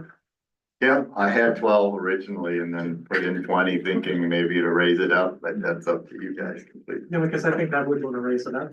I'm not sure, I think 20 is the number. When does it stop getting attractive to a builder? 12 seems low. I gotta comment on several things. I'll start with that. I understand the intent, and then on paper, it looks good, 20% looks better than 12%, but I think that would be a classic example of a lot of unintended consequences. Boulder and Longmont with its 12% policy have had a devil of a time trying to attract developers to do mixed market rate and affordable or attainable housing. The latest I read was that 85% of the developers in Longmont that have done new projects opt to pay into their housing fund. We don't have any place to spend other things. So, And that's a 12. and that's at 12. And I think if you put it at 20, I think you could absolutely forget about certainly affordable and probably attainable, anybody doing a project like that. If they won't do it at 12% in Longmont, they're not going to do it at 20% here, before it's more expensive to build. And I think you would kill off any of the mixed types of projects that we wanted to do. And I do think that having Lake Macintosh shares available, particularly for a mix and a part, market rate and part attainable project, which is, I think, what we're more likely to attract either one of those types, because not surprising, there's a higher income level you can sell to. I think something like the studio shed, if that goes forward, I think they'll be much more likely to structure it that way. And the Lake Macintosh shared use, if they will agree to include attainable, not just affordable in that, it's a big incentive for a developer. It's a far bigger incentive than us waiving their building permit fee or waiving the park use fee. And so if we want to try to incentivize that, I think the 12% is a good thing, and that is the county goal. Yeah. And if we ended up with 12% or more, our overall goal in line is still 10%. 12% is going to get you more, because I think that's what we should try to do. Can I comment on that one if you're done with that? When like Longmont has 12%, my thought, because they were also, they could barely get the 12%. Like, if you want to go higher, great. But aren't we looking at it as Longmont requires 12%? You're not getting anything. Here, we're saying you're gonna get this big discount on the Lake Macintosh if you do 12, so that potentially you could do more, because they're getting a big reduction in cost on their water right. Like, when they go to Longmont, they don't get that specific, But if they're not doing 12% of Longmont and 15% other. it's still not gonna work. Anything higher in line, they're just not gonna do it. And let me also say, define it whatever term you want to. I don't think a definition of a term of inclusionary housing in this particular agreement implies in any respect that we have some type of inclusionary zoning policy. We don't have to have a general policy. It's just a defined term in here. You know, maybe you can go with a different term, but I think that concept is fine. I don't think it implies that. And I also don't think that you have to have a housing authority to monitor things like that. It can be done in deed restrictions, it can be done in contracts, it can be done in periodic reporting requirements by whoever gets the shares. You put something in the contract that says, okay, we'll let you use like that shares. But if you ever let your percentage go down below 12%, you gotta replace them with CPT shares. That'd be a pretty good incentive for somebody to not, you know, turn it into market rate housing. So I think that's doable. And I want to say one more thing as a comment too. If Longmont is going to hold our excess CPT shares, 8 to 10 of them captive in perpetuity, which it sounds like they intend to do, I'm very disappointed they would take that attitude. Because I don't think there's a risk of lions running, realistically, lions running short of water. And we all need to recognize that probably the only way that we can come close to even to realizing a market value of those shares for our water fund, and at $60,000 a share, you're talking between $480,000 and $600,000 that our water fund could desperately use. And it's the wastewater fund. Let me remind everybody that could be used for the wastewater treatment plant that we're short of money to fix.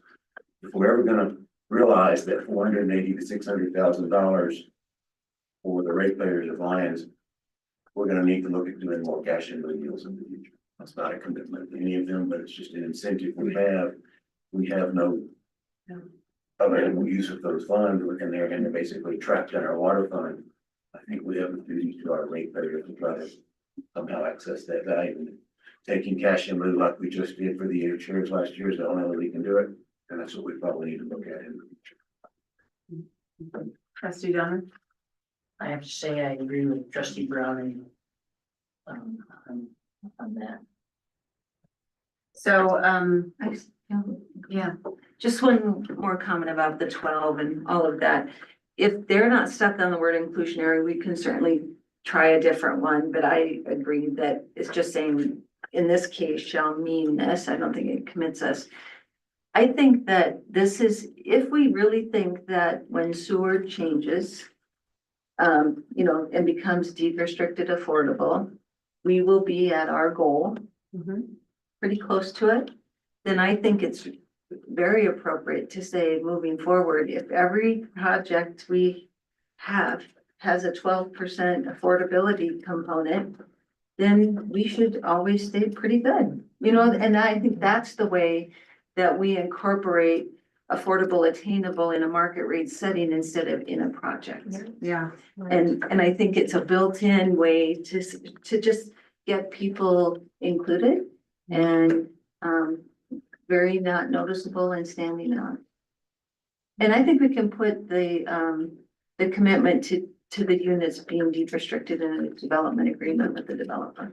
They figure out how to show us. But let's be clear, there's a big difference between saying as an incentive for someone to do affordable or attainable housing in Lions along with market rate housing.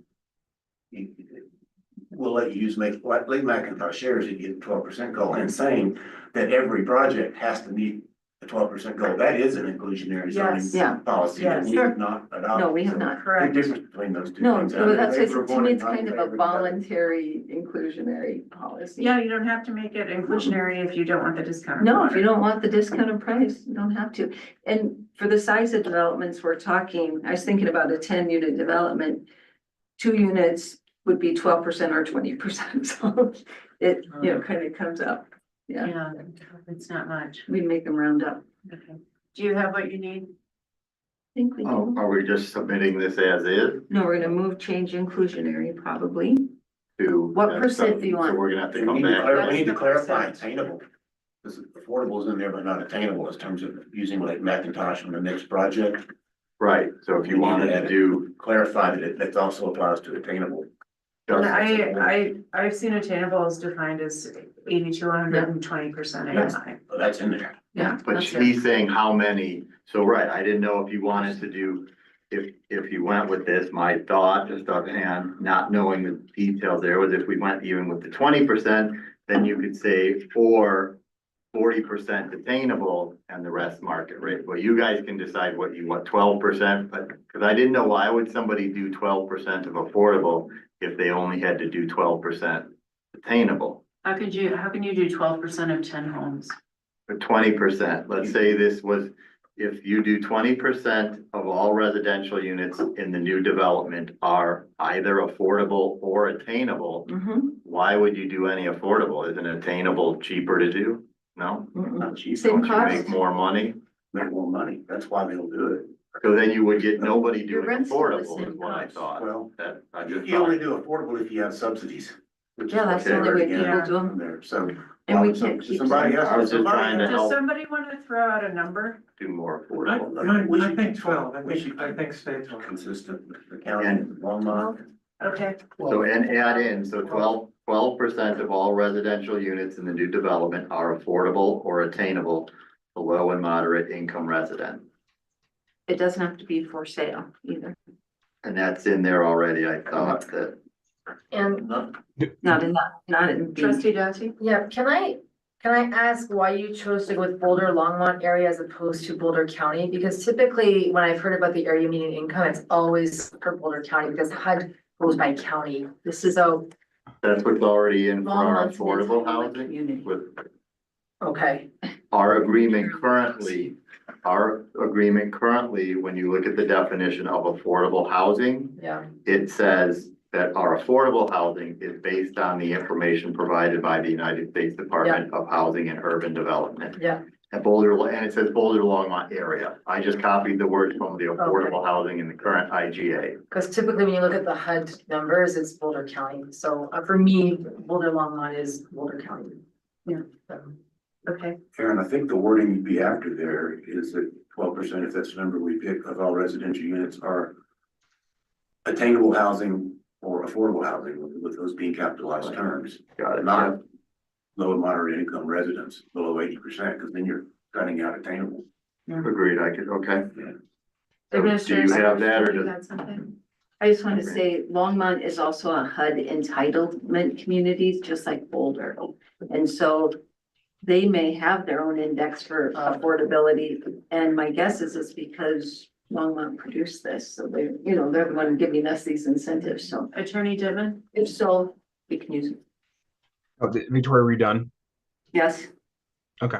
Hey, I was just thinking about this 12%, in the type of housing that we're going to probably see in Lyons. I mean, I think there's two options there. I mean, if you want to say explicitly, if it creates of less than one unit, you have to round up the nearest unit, or you could say it's 20%. I think it'd be really hard to get to a point where 12% would be, less than 20% with the number of units we're likely to see.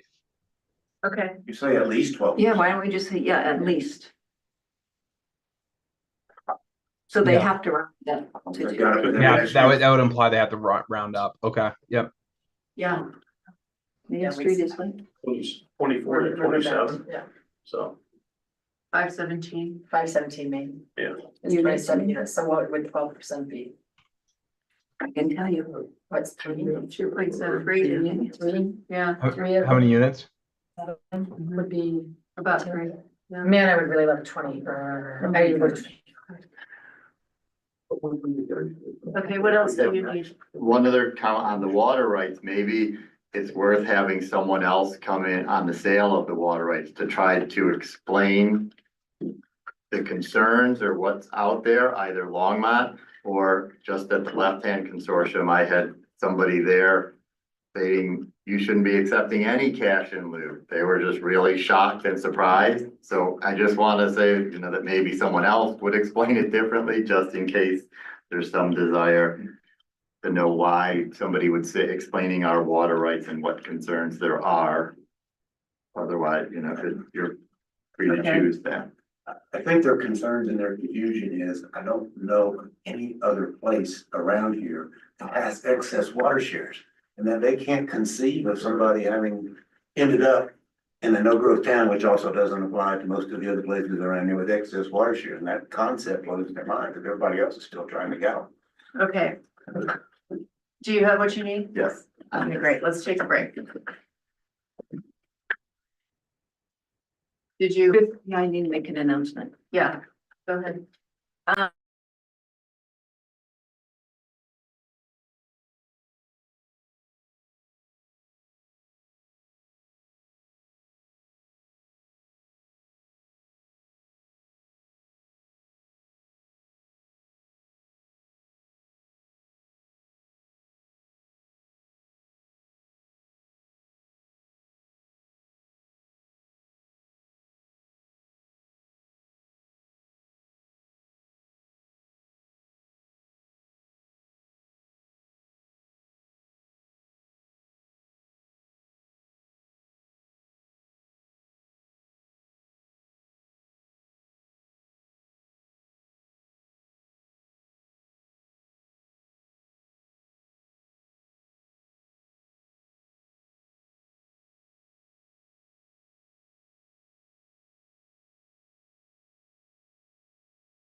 get started again, you guys.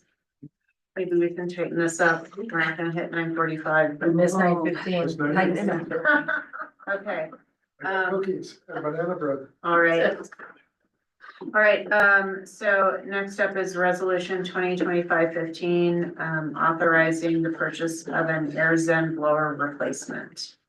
So this was really just bringing forward a resolution because of the cost that's out there that wasn't planned before. We have 3 of these blowers at the wastewater plant. Some of the forward-looking projects were to do some modifications to the blowers. So had been trying to hold out. We've had 2 going and the third one not working fully, but able to work for parts. And now a second one, the motor seized up and won't work at all. So we need to get another one in. We can't be without 2 blowers. They usually have 2 blowers running. They can make 1 blower work. They have been making it work. It's taking air away from the odor control, what little bit of odor control we've had. So we need to get this done. How old is the one that's working now? It was one of the originals that was put in, so we've had- 2016. There were 3. One's gone, second one seized up, we're running with 1, we want a new one. Why don't we get 2? With the project for the blowers portion, one of the things to do was this re-rating project. Yeah. So that's part of why I hadn't worked on just getting 1 when the first one went down. The re-rating is to get 2 new bigger ones. So that we need to put in 2 bigger ones and only have 2 smaller ones. So I thought if we had 2 functioning and 1 was dead, well, we're gonna get rid of that one and put in 2 bigger ones. Anyways, with the goal of you always need 3 running. So getting this one will still support us. We'll have 2 going. We'll have 1 smaller one even that could still be used for the little bit of parts it has. And then we still need to get in there and get these 2 bigger ones. That's what I was going, if we get this one, if we end up getting the 2 bigger ones, which was, like you said, that was looking at all along, when we re-rated. Will this smaller one still be of some use? Yeah, we still need to have 2 smaller ones and 2 bigger ones in there going. End up with 2 big ones and 2 small ones. One, yeah. Functioning. So we need it eventually. So yeah, that was always part of what we were gonna do. Maybe we get a better deal if we were. 8 weeks? Is what they thought, yeah. And this was just the part. The installation was estimated, I haven't got the quote yet, he was out of town, but around 7,000. All right, any other questions before I take a motion? Okay, anybody have a motion? Yep. Go ahead. I move to approve resolution 2025-15, a resolution of the town of Lyons, Colorado, approving the emergency purchase of an air zen blower for the wastewater treatment facility. Is there a second? Second. Any discussion? Okay, we'll call for the vote. And that motion passes unanimously. Thanks, everybody. All right, electric utility tax. Trustee Browning, since you requested this issue, would you like to Sure, kick I'll us off? summarize quickly what's in the packet, which is in reading through the Colorado revised statutes one day, actually looking to see what kind of services taxes lines might do.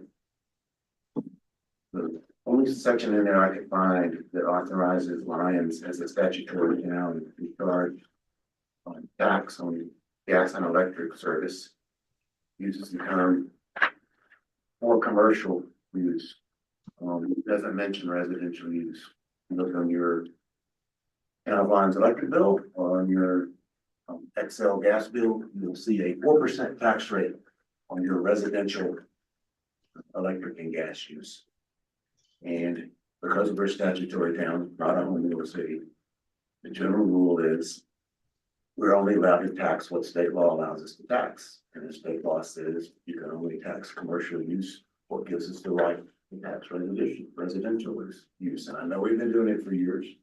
And when I first read that, I thought, and that'd be right. So I played consumer and wrote 3 times to the Colorado Department of Revenue to ask hey, how come I'm having to pay 4% sales tax on my gas and electric service when the statute says commercial? There's no commercial aspect to my house.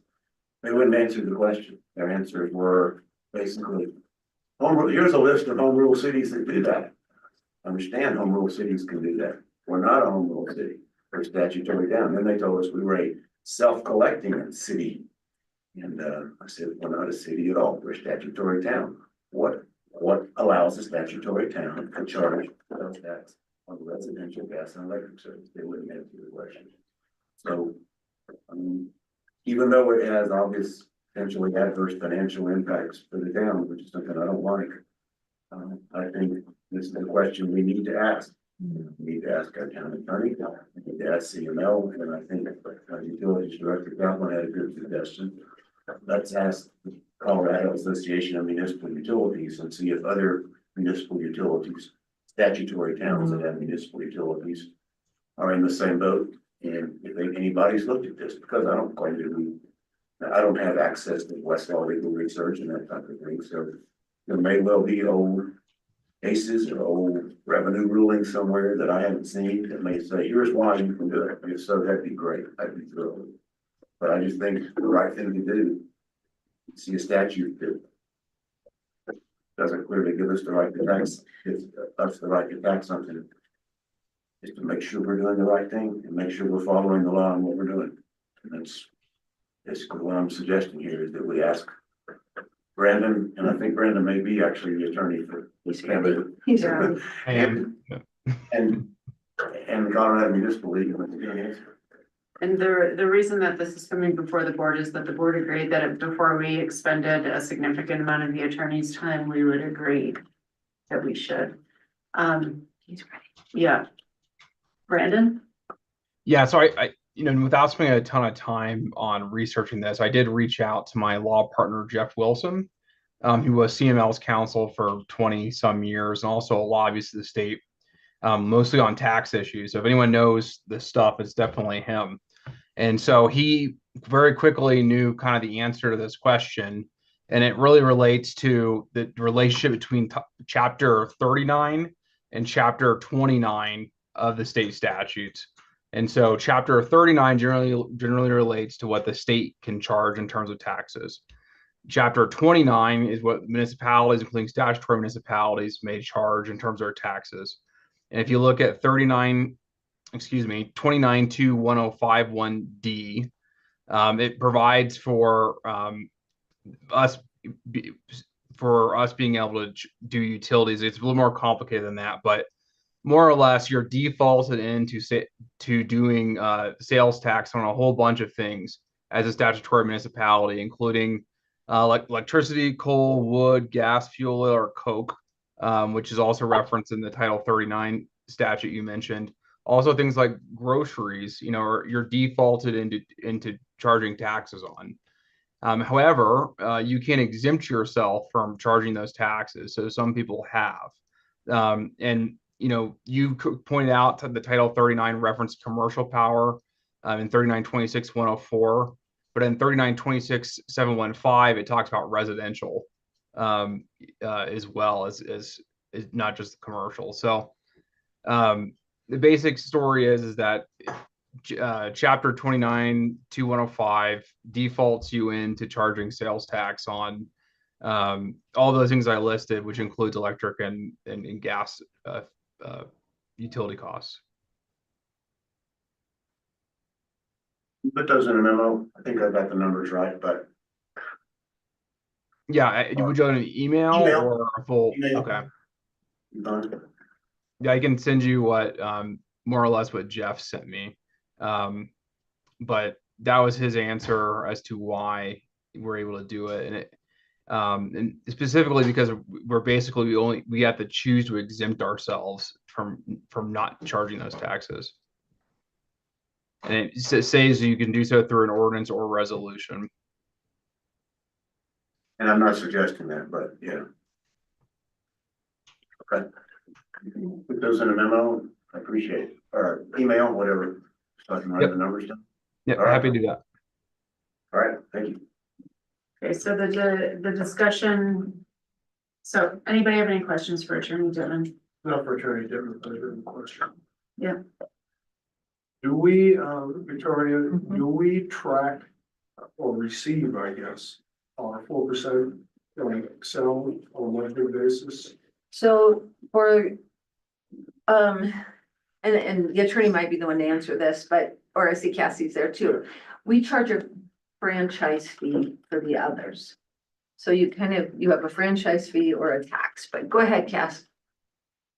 We do receive sales tax from Excel. They're one of our larger sales tax remittances every month. And you have a 3.5% franchise fee on top of that. Oh, they do both. Okay. Any other questions? So given this information, do we have an appetite to further discuss the electric utility sales tax? I see. I'd like to read through. You reserve the right to bring it up. Sure. Okay, great. Thank you, everybody. Thank you, Brandon. Thank Jeff. Yes. Yeah, I think Jeff Wilson, he's the brains behind this one. Yeah. All right, discussion direction on CDPHE pedestrian safety demonstration grant. Yeah, I believe Engineer Doles is on here. Thanks Yeah. for hanging. Evening. Good evening. That's the way. Go right ahead. All right. So yeah, a few months ago we got a email from CDOT that was kind of at the last minute that there was an available CDPHE grant for pedestrian safety, if you will, and it was for a demonstration project. So we didn't have much time, but it was also a zero match grant for $10,000. So we did talk it over with our Safe Streets for All folks. They had some ideas. And so we put that in an email to CDPHE, and they didn't have very many people that applied. So it's kind of there for the taking if we want it. But we did tell them we'd need to refine it some more and provide further details. And that was also kind of their requirement for us to move forward with this grant. So through the process, it was determined that in order to make it fit with the grant and kind of align with the Safe Streets for All would be to do some sort of a speed, something to help control speed on US 36 and promote pedestrian safety. So a kind of a raised sidewalk or speed table that you've probably seen around Boulder a lot is what kind of jumped out as a likely candidate for this project. So the grant covers only materials, which is kind of the challenge with this one. So any labor for install, things like that are not eligible for the grant.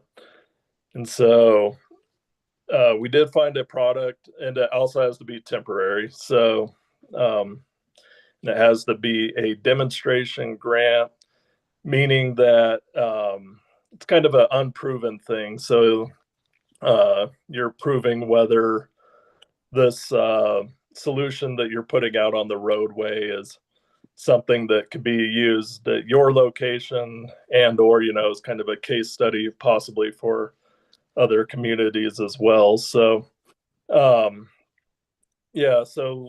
going back, we decided upon the speed table, doing that at the Second Avenue crosswalk at US 36 by the former Western Stars building. And so it looks like after we got quotes for one of these temporary raised crosswalks, it would be roughly 14,000 just the materials for doing both eastbound and westbound, or 8,000 in materials just to do the westbound. But then the kind of kicker with this is that you have, basically the same amount or more to install this product. And then when you're done in a few months of removing it. So just wanted to get the board's direction if this is something they are interested in doing, or if they have other ideas that they'd like us to pursue with this grant. Thank you so much.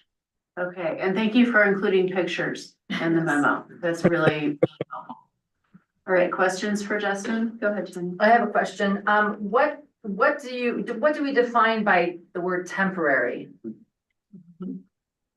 That is kind of a loose term, but in CDOT kind of made that decision for us that they don't want it out there during snow plowing season. So the thought is we'd try getting it out maybe in May, if at all possible, and then probably remove it early September.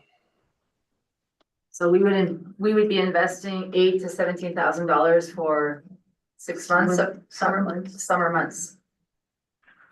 Can we do it after, years later, every year? I think CDOT would be open to that. As far as the grant, we would own the materials. So if they were still usable after one season, it could be implemented if it went well. I think CDOT would probably be open to us doing it for another season if that was something we wanted to do.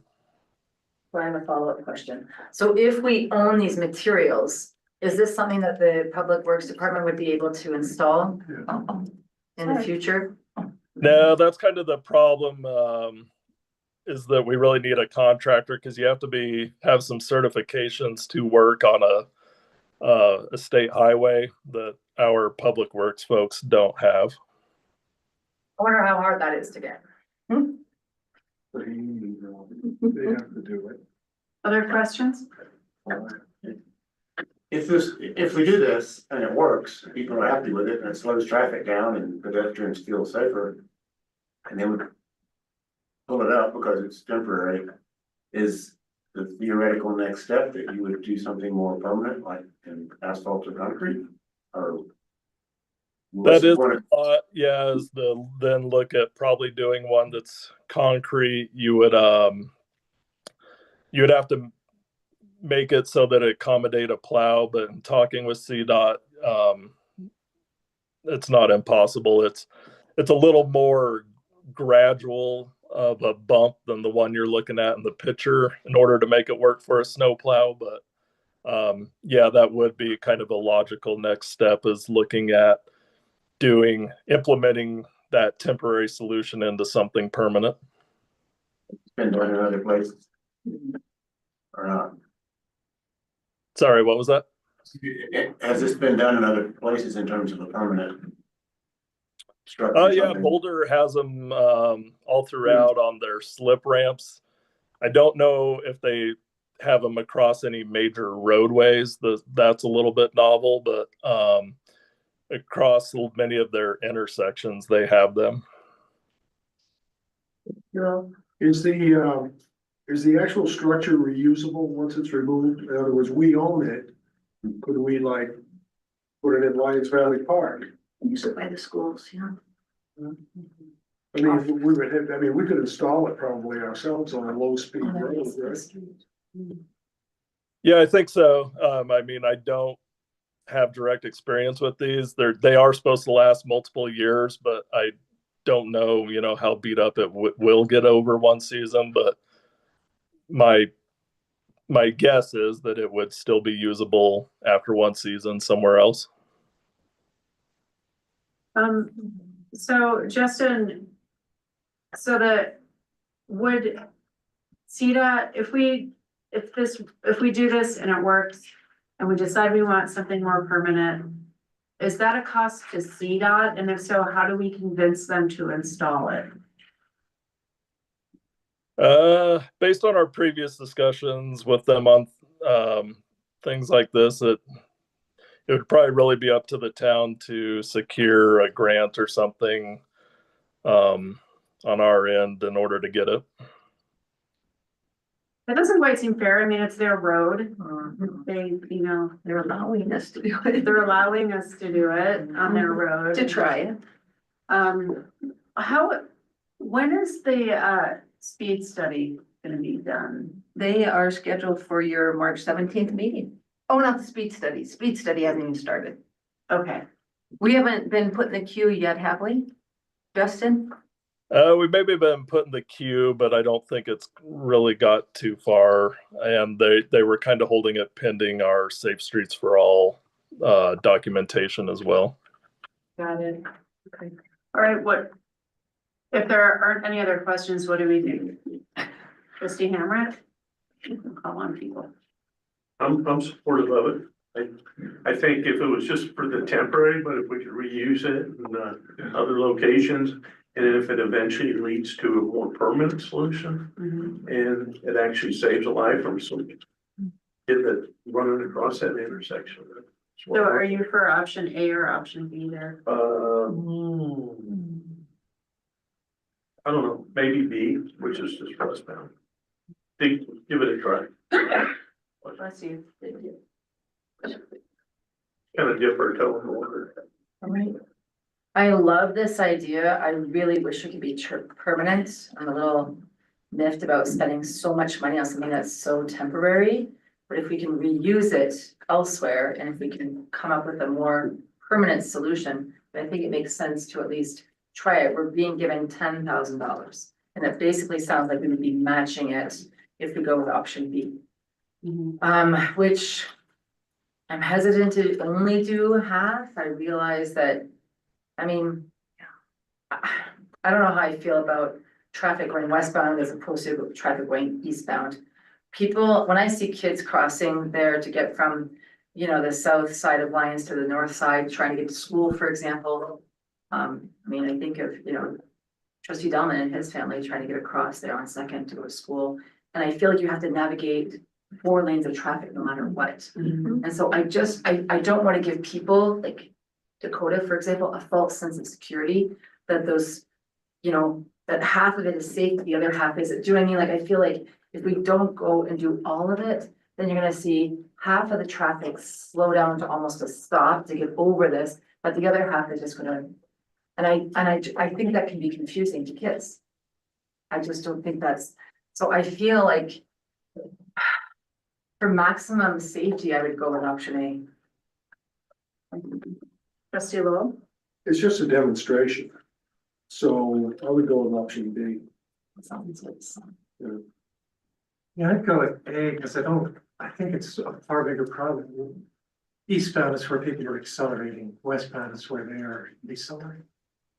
And I would like to see them more safe. I would go with A too, because I think the demonstration, if we ever did something like this permanently, I think you would do both lanes. And so I think the demonstration ought to mirror what you would do, consider doing it permanently. So I would go with option A. I don't like the idea of spending the money, but I still think option A is a better option. Okay. I have a question, and it looks like no matter what I say, we're gonna go with option A, which is totally fine. How are we gonna track the data? That is something, oh, sorry. No, you go ahead. Yeah, that is something we need to look at because that is kind of an intention of the grant. I think we can either kind of work with the sheriff's office on maybe getting some, you know, maybe enforcement data a week prior to us installing it and then some after installing it so that we do have some data points to compare against, because that will be some information that the grant folks will want. Well, yeah, and we should want it too. I mean, you know, there's a difference between what makes us feel safe and what actually makes us safe. Yeah.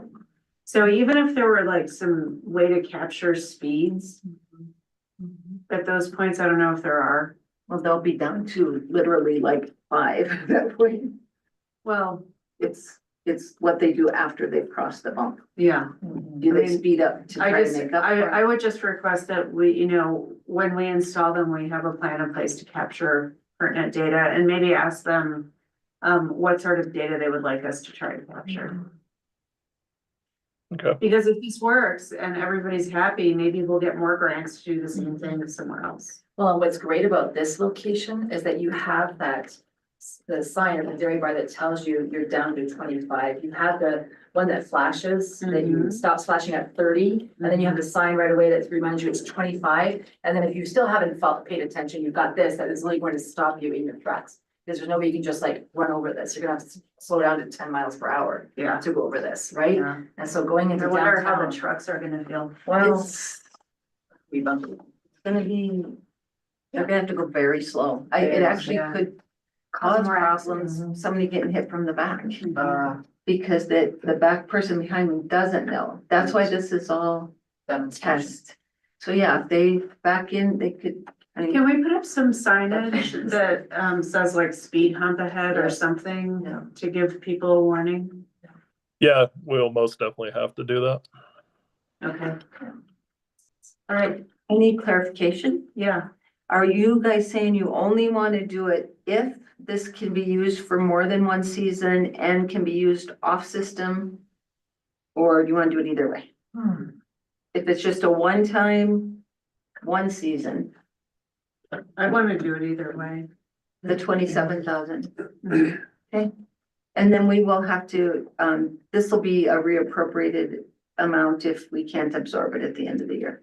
It was not budgeted. Right. Yeah. Okay, just we are clear. Okay, All right, thank you. and second is where we want it versus third. That was another question here is, are we good with third, second, or do you want it elsewhere? I would prefer it at third, but That's interesting, I would too, But I don't know how many people actually cross there. on the curve, I know, yeah. I feel like second, you can get all 4 lanes. How do you get all 4 lanes on third? yeah, I would just worry that people would cross over it and then speed up again on their way to And third. then they hit the curve. Yeah, I don't know if there's enough room for them to speed up between the crosswalk and the curve going Yeah, into Lions. Oh, oh yeah, they'll hit it. I mean, maybe that's where we have to have another sign that reminds them that it's still 20 miles per hour, or whatever that is, like going through the downtown core. Right there, like at that curve. yeah, I don't think more signs help. No. How about one of those little children, like the neon children in plastic that are standing right I there? don't think so. Those are turtles. I don't think signs help. Okay. What are we? So it sounds like they want to wait for the SS4A, which will be this month, then we will do that, so. Plan on second unless you change your mind between now and the application. All right, thank you. Thank you, Justin. Thank you. Okay, let's do quick trustee reports. Trustee Delman. Parks and Rec has not met since our last meeting. Okay. Trustee Browning. On February 19th, the met, they talked about electric and water rates. Good news is they don't think they're not gonna recommend any raising the water rates right now. That is, they probably a recommendation coming with your electric rate 5.96%, but those means raise was like 9.2%. The discussion on UAB, at least we could have sold part of that, but probably shouldn't have sold all of it. They did preliminary review of kind of the initial draft of the street light study that's being done. Survey was still being done, it's not ready for prime time yet. And they talked about the Second Avenue, Third Avenue, stormwater design, the streets, sidewalks, everything, and not really a recommendation to make. They did. It was basically a kind of a consensus, I guess, or certainly a majority opinion that when it comes to the actual streets, this Second Avenue is prioritizing. They didn't really have an opinion on stormwater and the sidewalks of it. Also on the 19th, the EDC met. Spent a lot of time trying to discuss what role the EDC might could play with respect to resurrecting or not the Chamber of Commerce, but some EDC members are trying to help look into that effort because the chamber is currently kind of on hiatus. And let's see, the long discussion about what can be done about vacant properties in town. And there's a number of, I think we go through all, a real discussion that it's concerning to the EDC as it is to all of us. How many properties are vacant right now, and that's the line. What, if anything, the town can do about it. Thank you. Mayor Pro Tem? HBC 2025 goals, historic designation program expansion to apply for a non-matching history Colorado grant to develop promotional and education material for property owners. Town hall designation, the internal process designating town hall as a historic property. Community celebrations, host events commemorating the York Trail marker and the enhanced Native American exhibit at the Redstone Museum, including potential collaborations with tribal representatives. And advance the historic context survey of Main Street preservation study. Thank you. Trustee Law? Ecology Board met on February 19th. They talked about bringing before this board a resolution for the pollinator bee city thing, and when you want to clear on it, they've got a long ways to go before it comes before us. They passed a motion to advise us to zone the Stacy property, your orchard, as parks and open space. I believe you asked them for that. And we've been looking into a possible grant to revise the Sustainable River Corridor Action Plan, which, as you know, is woefully out of date, and about 70% of it refers to the flood restoration work. It needs to be updated to reflect the current situation. That's it. Thank you. Trustee Dottie? Yes, the Arts and Humanities Commission held a retreat yesterday morning from about 9 to 1. They reviewed their mission statement and responsibilities under the Lions Municipal Code. They also talked about projects for this year and beyond, including the wrap for the charging station and the St. Vrain Trail extension and creative outlets, for example, the Creative Neighborhood Lions, which I think there's going to be an article in the Western Review coming up to advertise that. They did have a question about the triangle where the marquee is at, and if there's any way that we could update or freshen up the marquee. What can we do about the marquee? How can we make that more welcoming? We have to keep that static sign. So a lot of questions around the marquee. They would also love to know about how they could create some sort of creative fence line around the recycling center. Is there some way that it could be like what could they add? Could they add plant folders? Could they like cover straw bales in adobe? I don't know, there are all kinds of ideas about how they could beautify the fence line around the recycling center. They were wanting to hear about the wrap on the Lions Flyer bus. That was a thing. And then I don't know what happened to it. I don't know. It just kind of disappeared. We haven't seen a wrap. And we're just wondering what happened to the wrap on the flyer bus. And then there was some creative time around designing a municipal flag, which was fun for such creative people.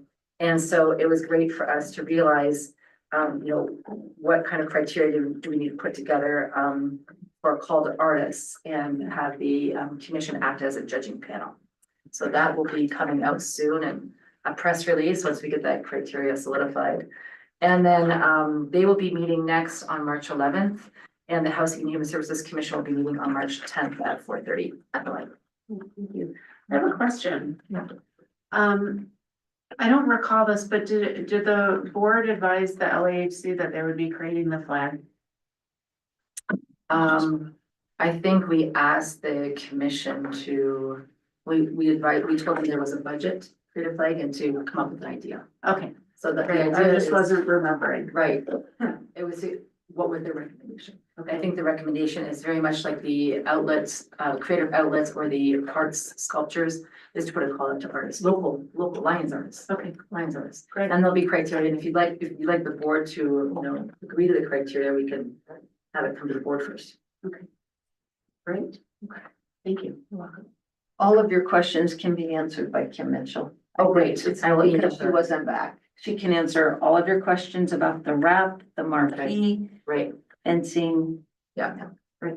Trustee Hammer? So maybe your next meeting. Nothing to report to FSC, had that since our last meeting. Okay.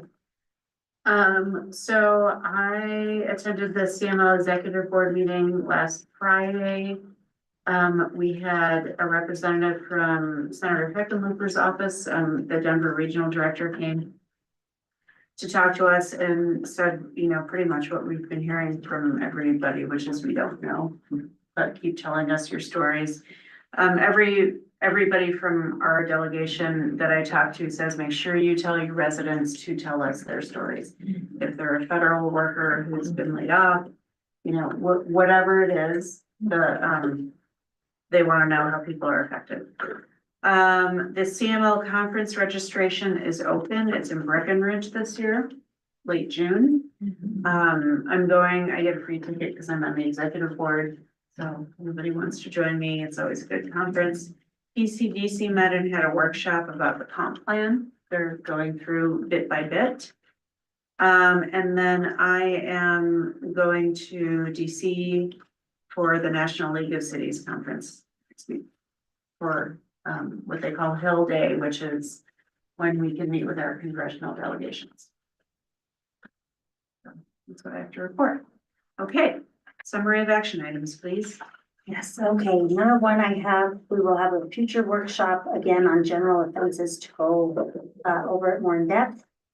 Item two, sales tax delinquency update at the next meeting, which would be close to the 30-day mark. Next, ordinance 1180 passed on second reading. Item four, we will draft a resolution opposing the Rocky Mountain Greenway Trail, and that will be on the next agenda. Next, I have resolution 2025-11 passed unanimously. Next, Director Kaplan is to present the updated Longmont Water Agreement per board conditions. Next, resolution 2025-15 approved for the blowers at the wastewater treatment facility. Next, Attorney Dittman is to send a memo regarding the electric sales tax to the board.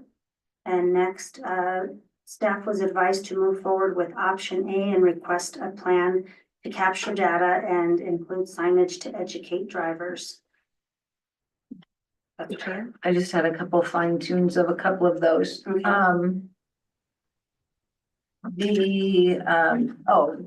Coming up with a public education plan on striking the family occupancy. So we'll have to come up with a communications plan there. And to bring back a discussion on the SLRF loan application.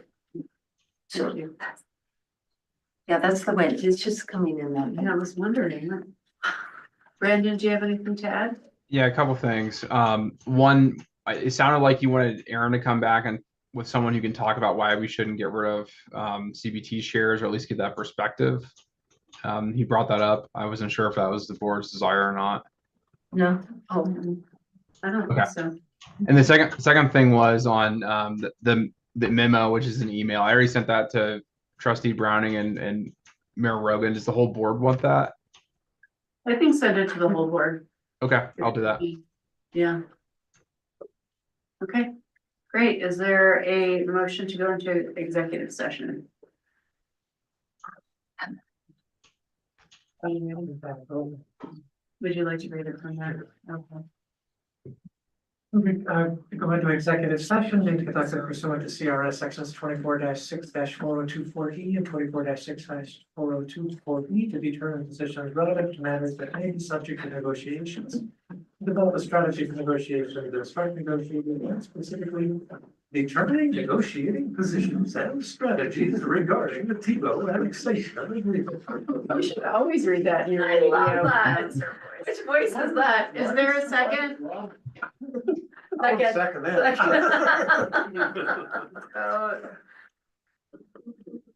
Motion passes unanimously. Thank you. Brandon, I'll send you a link in just a second. Excellent, thank you.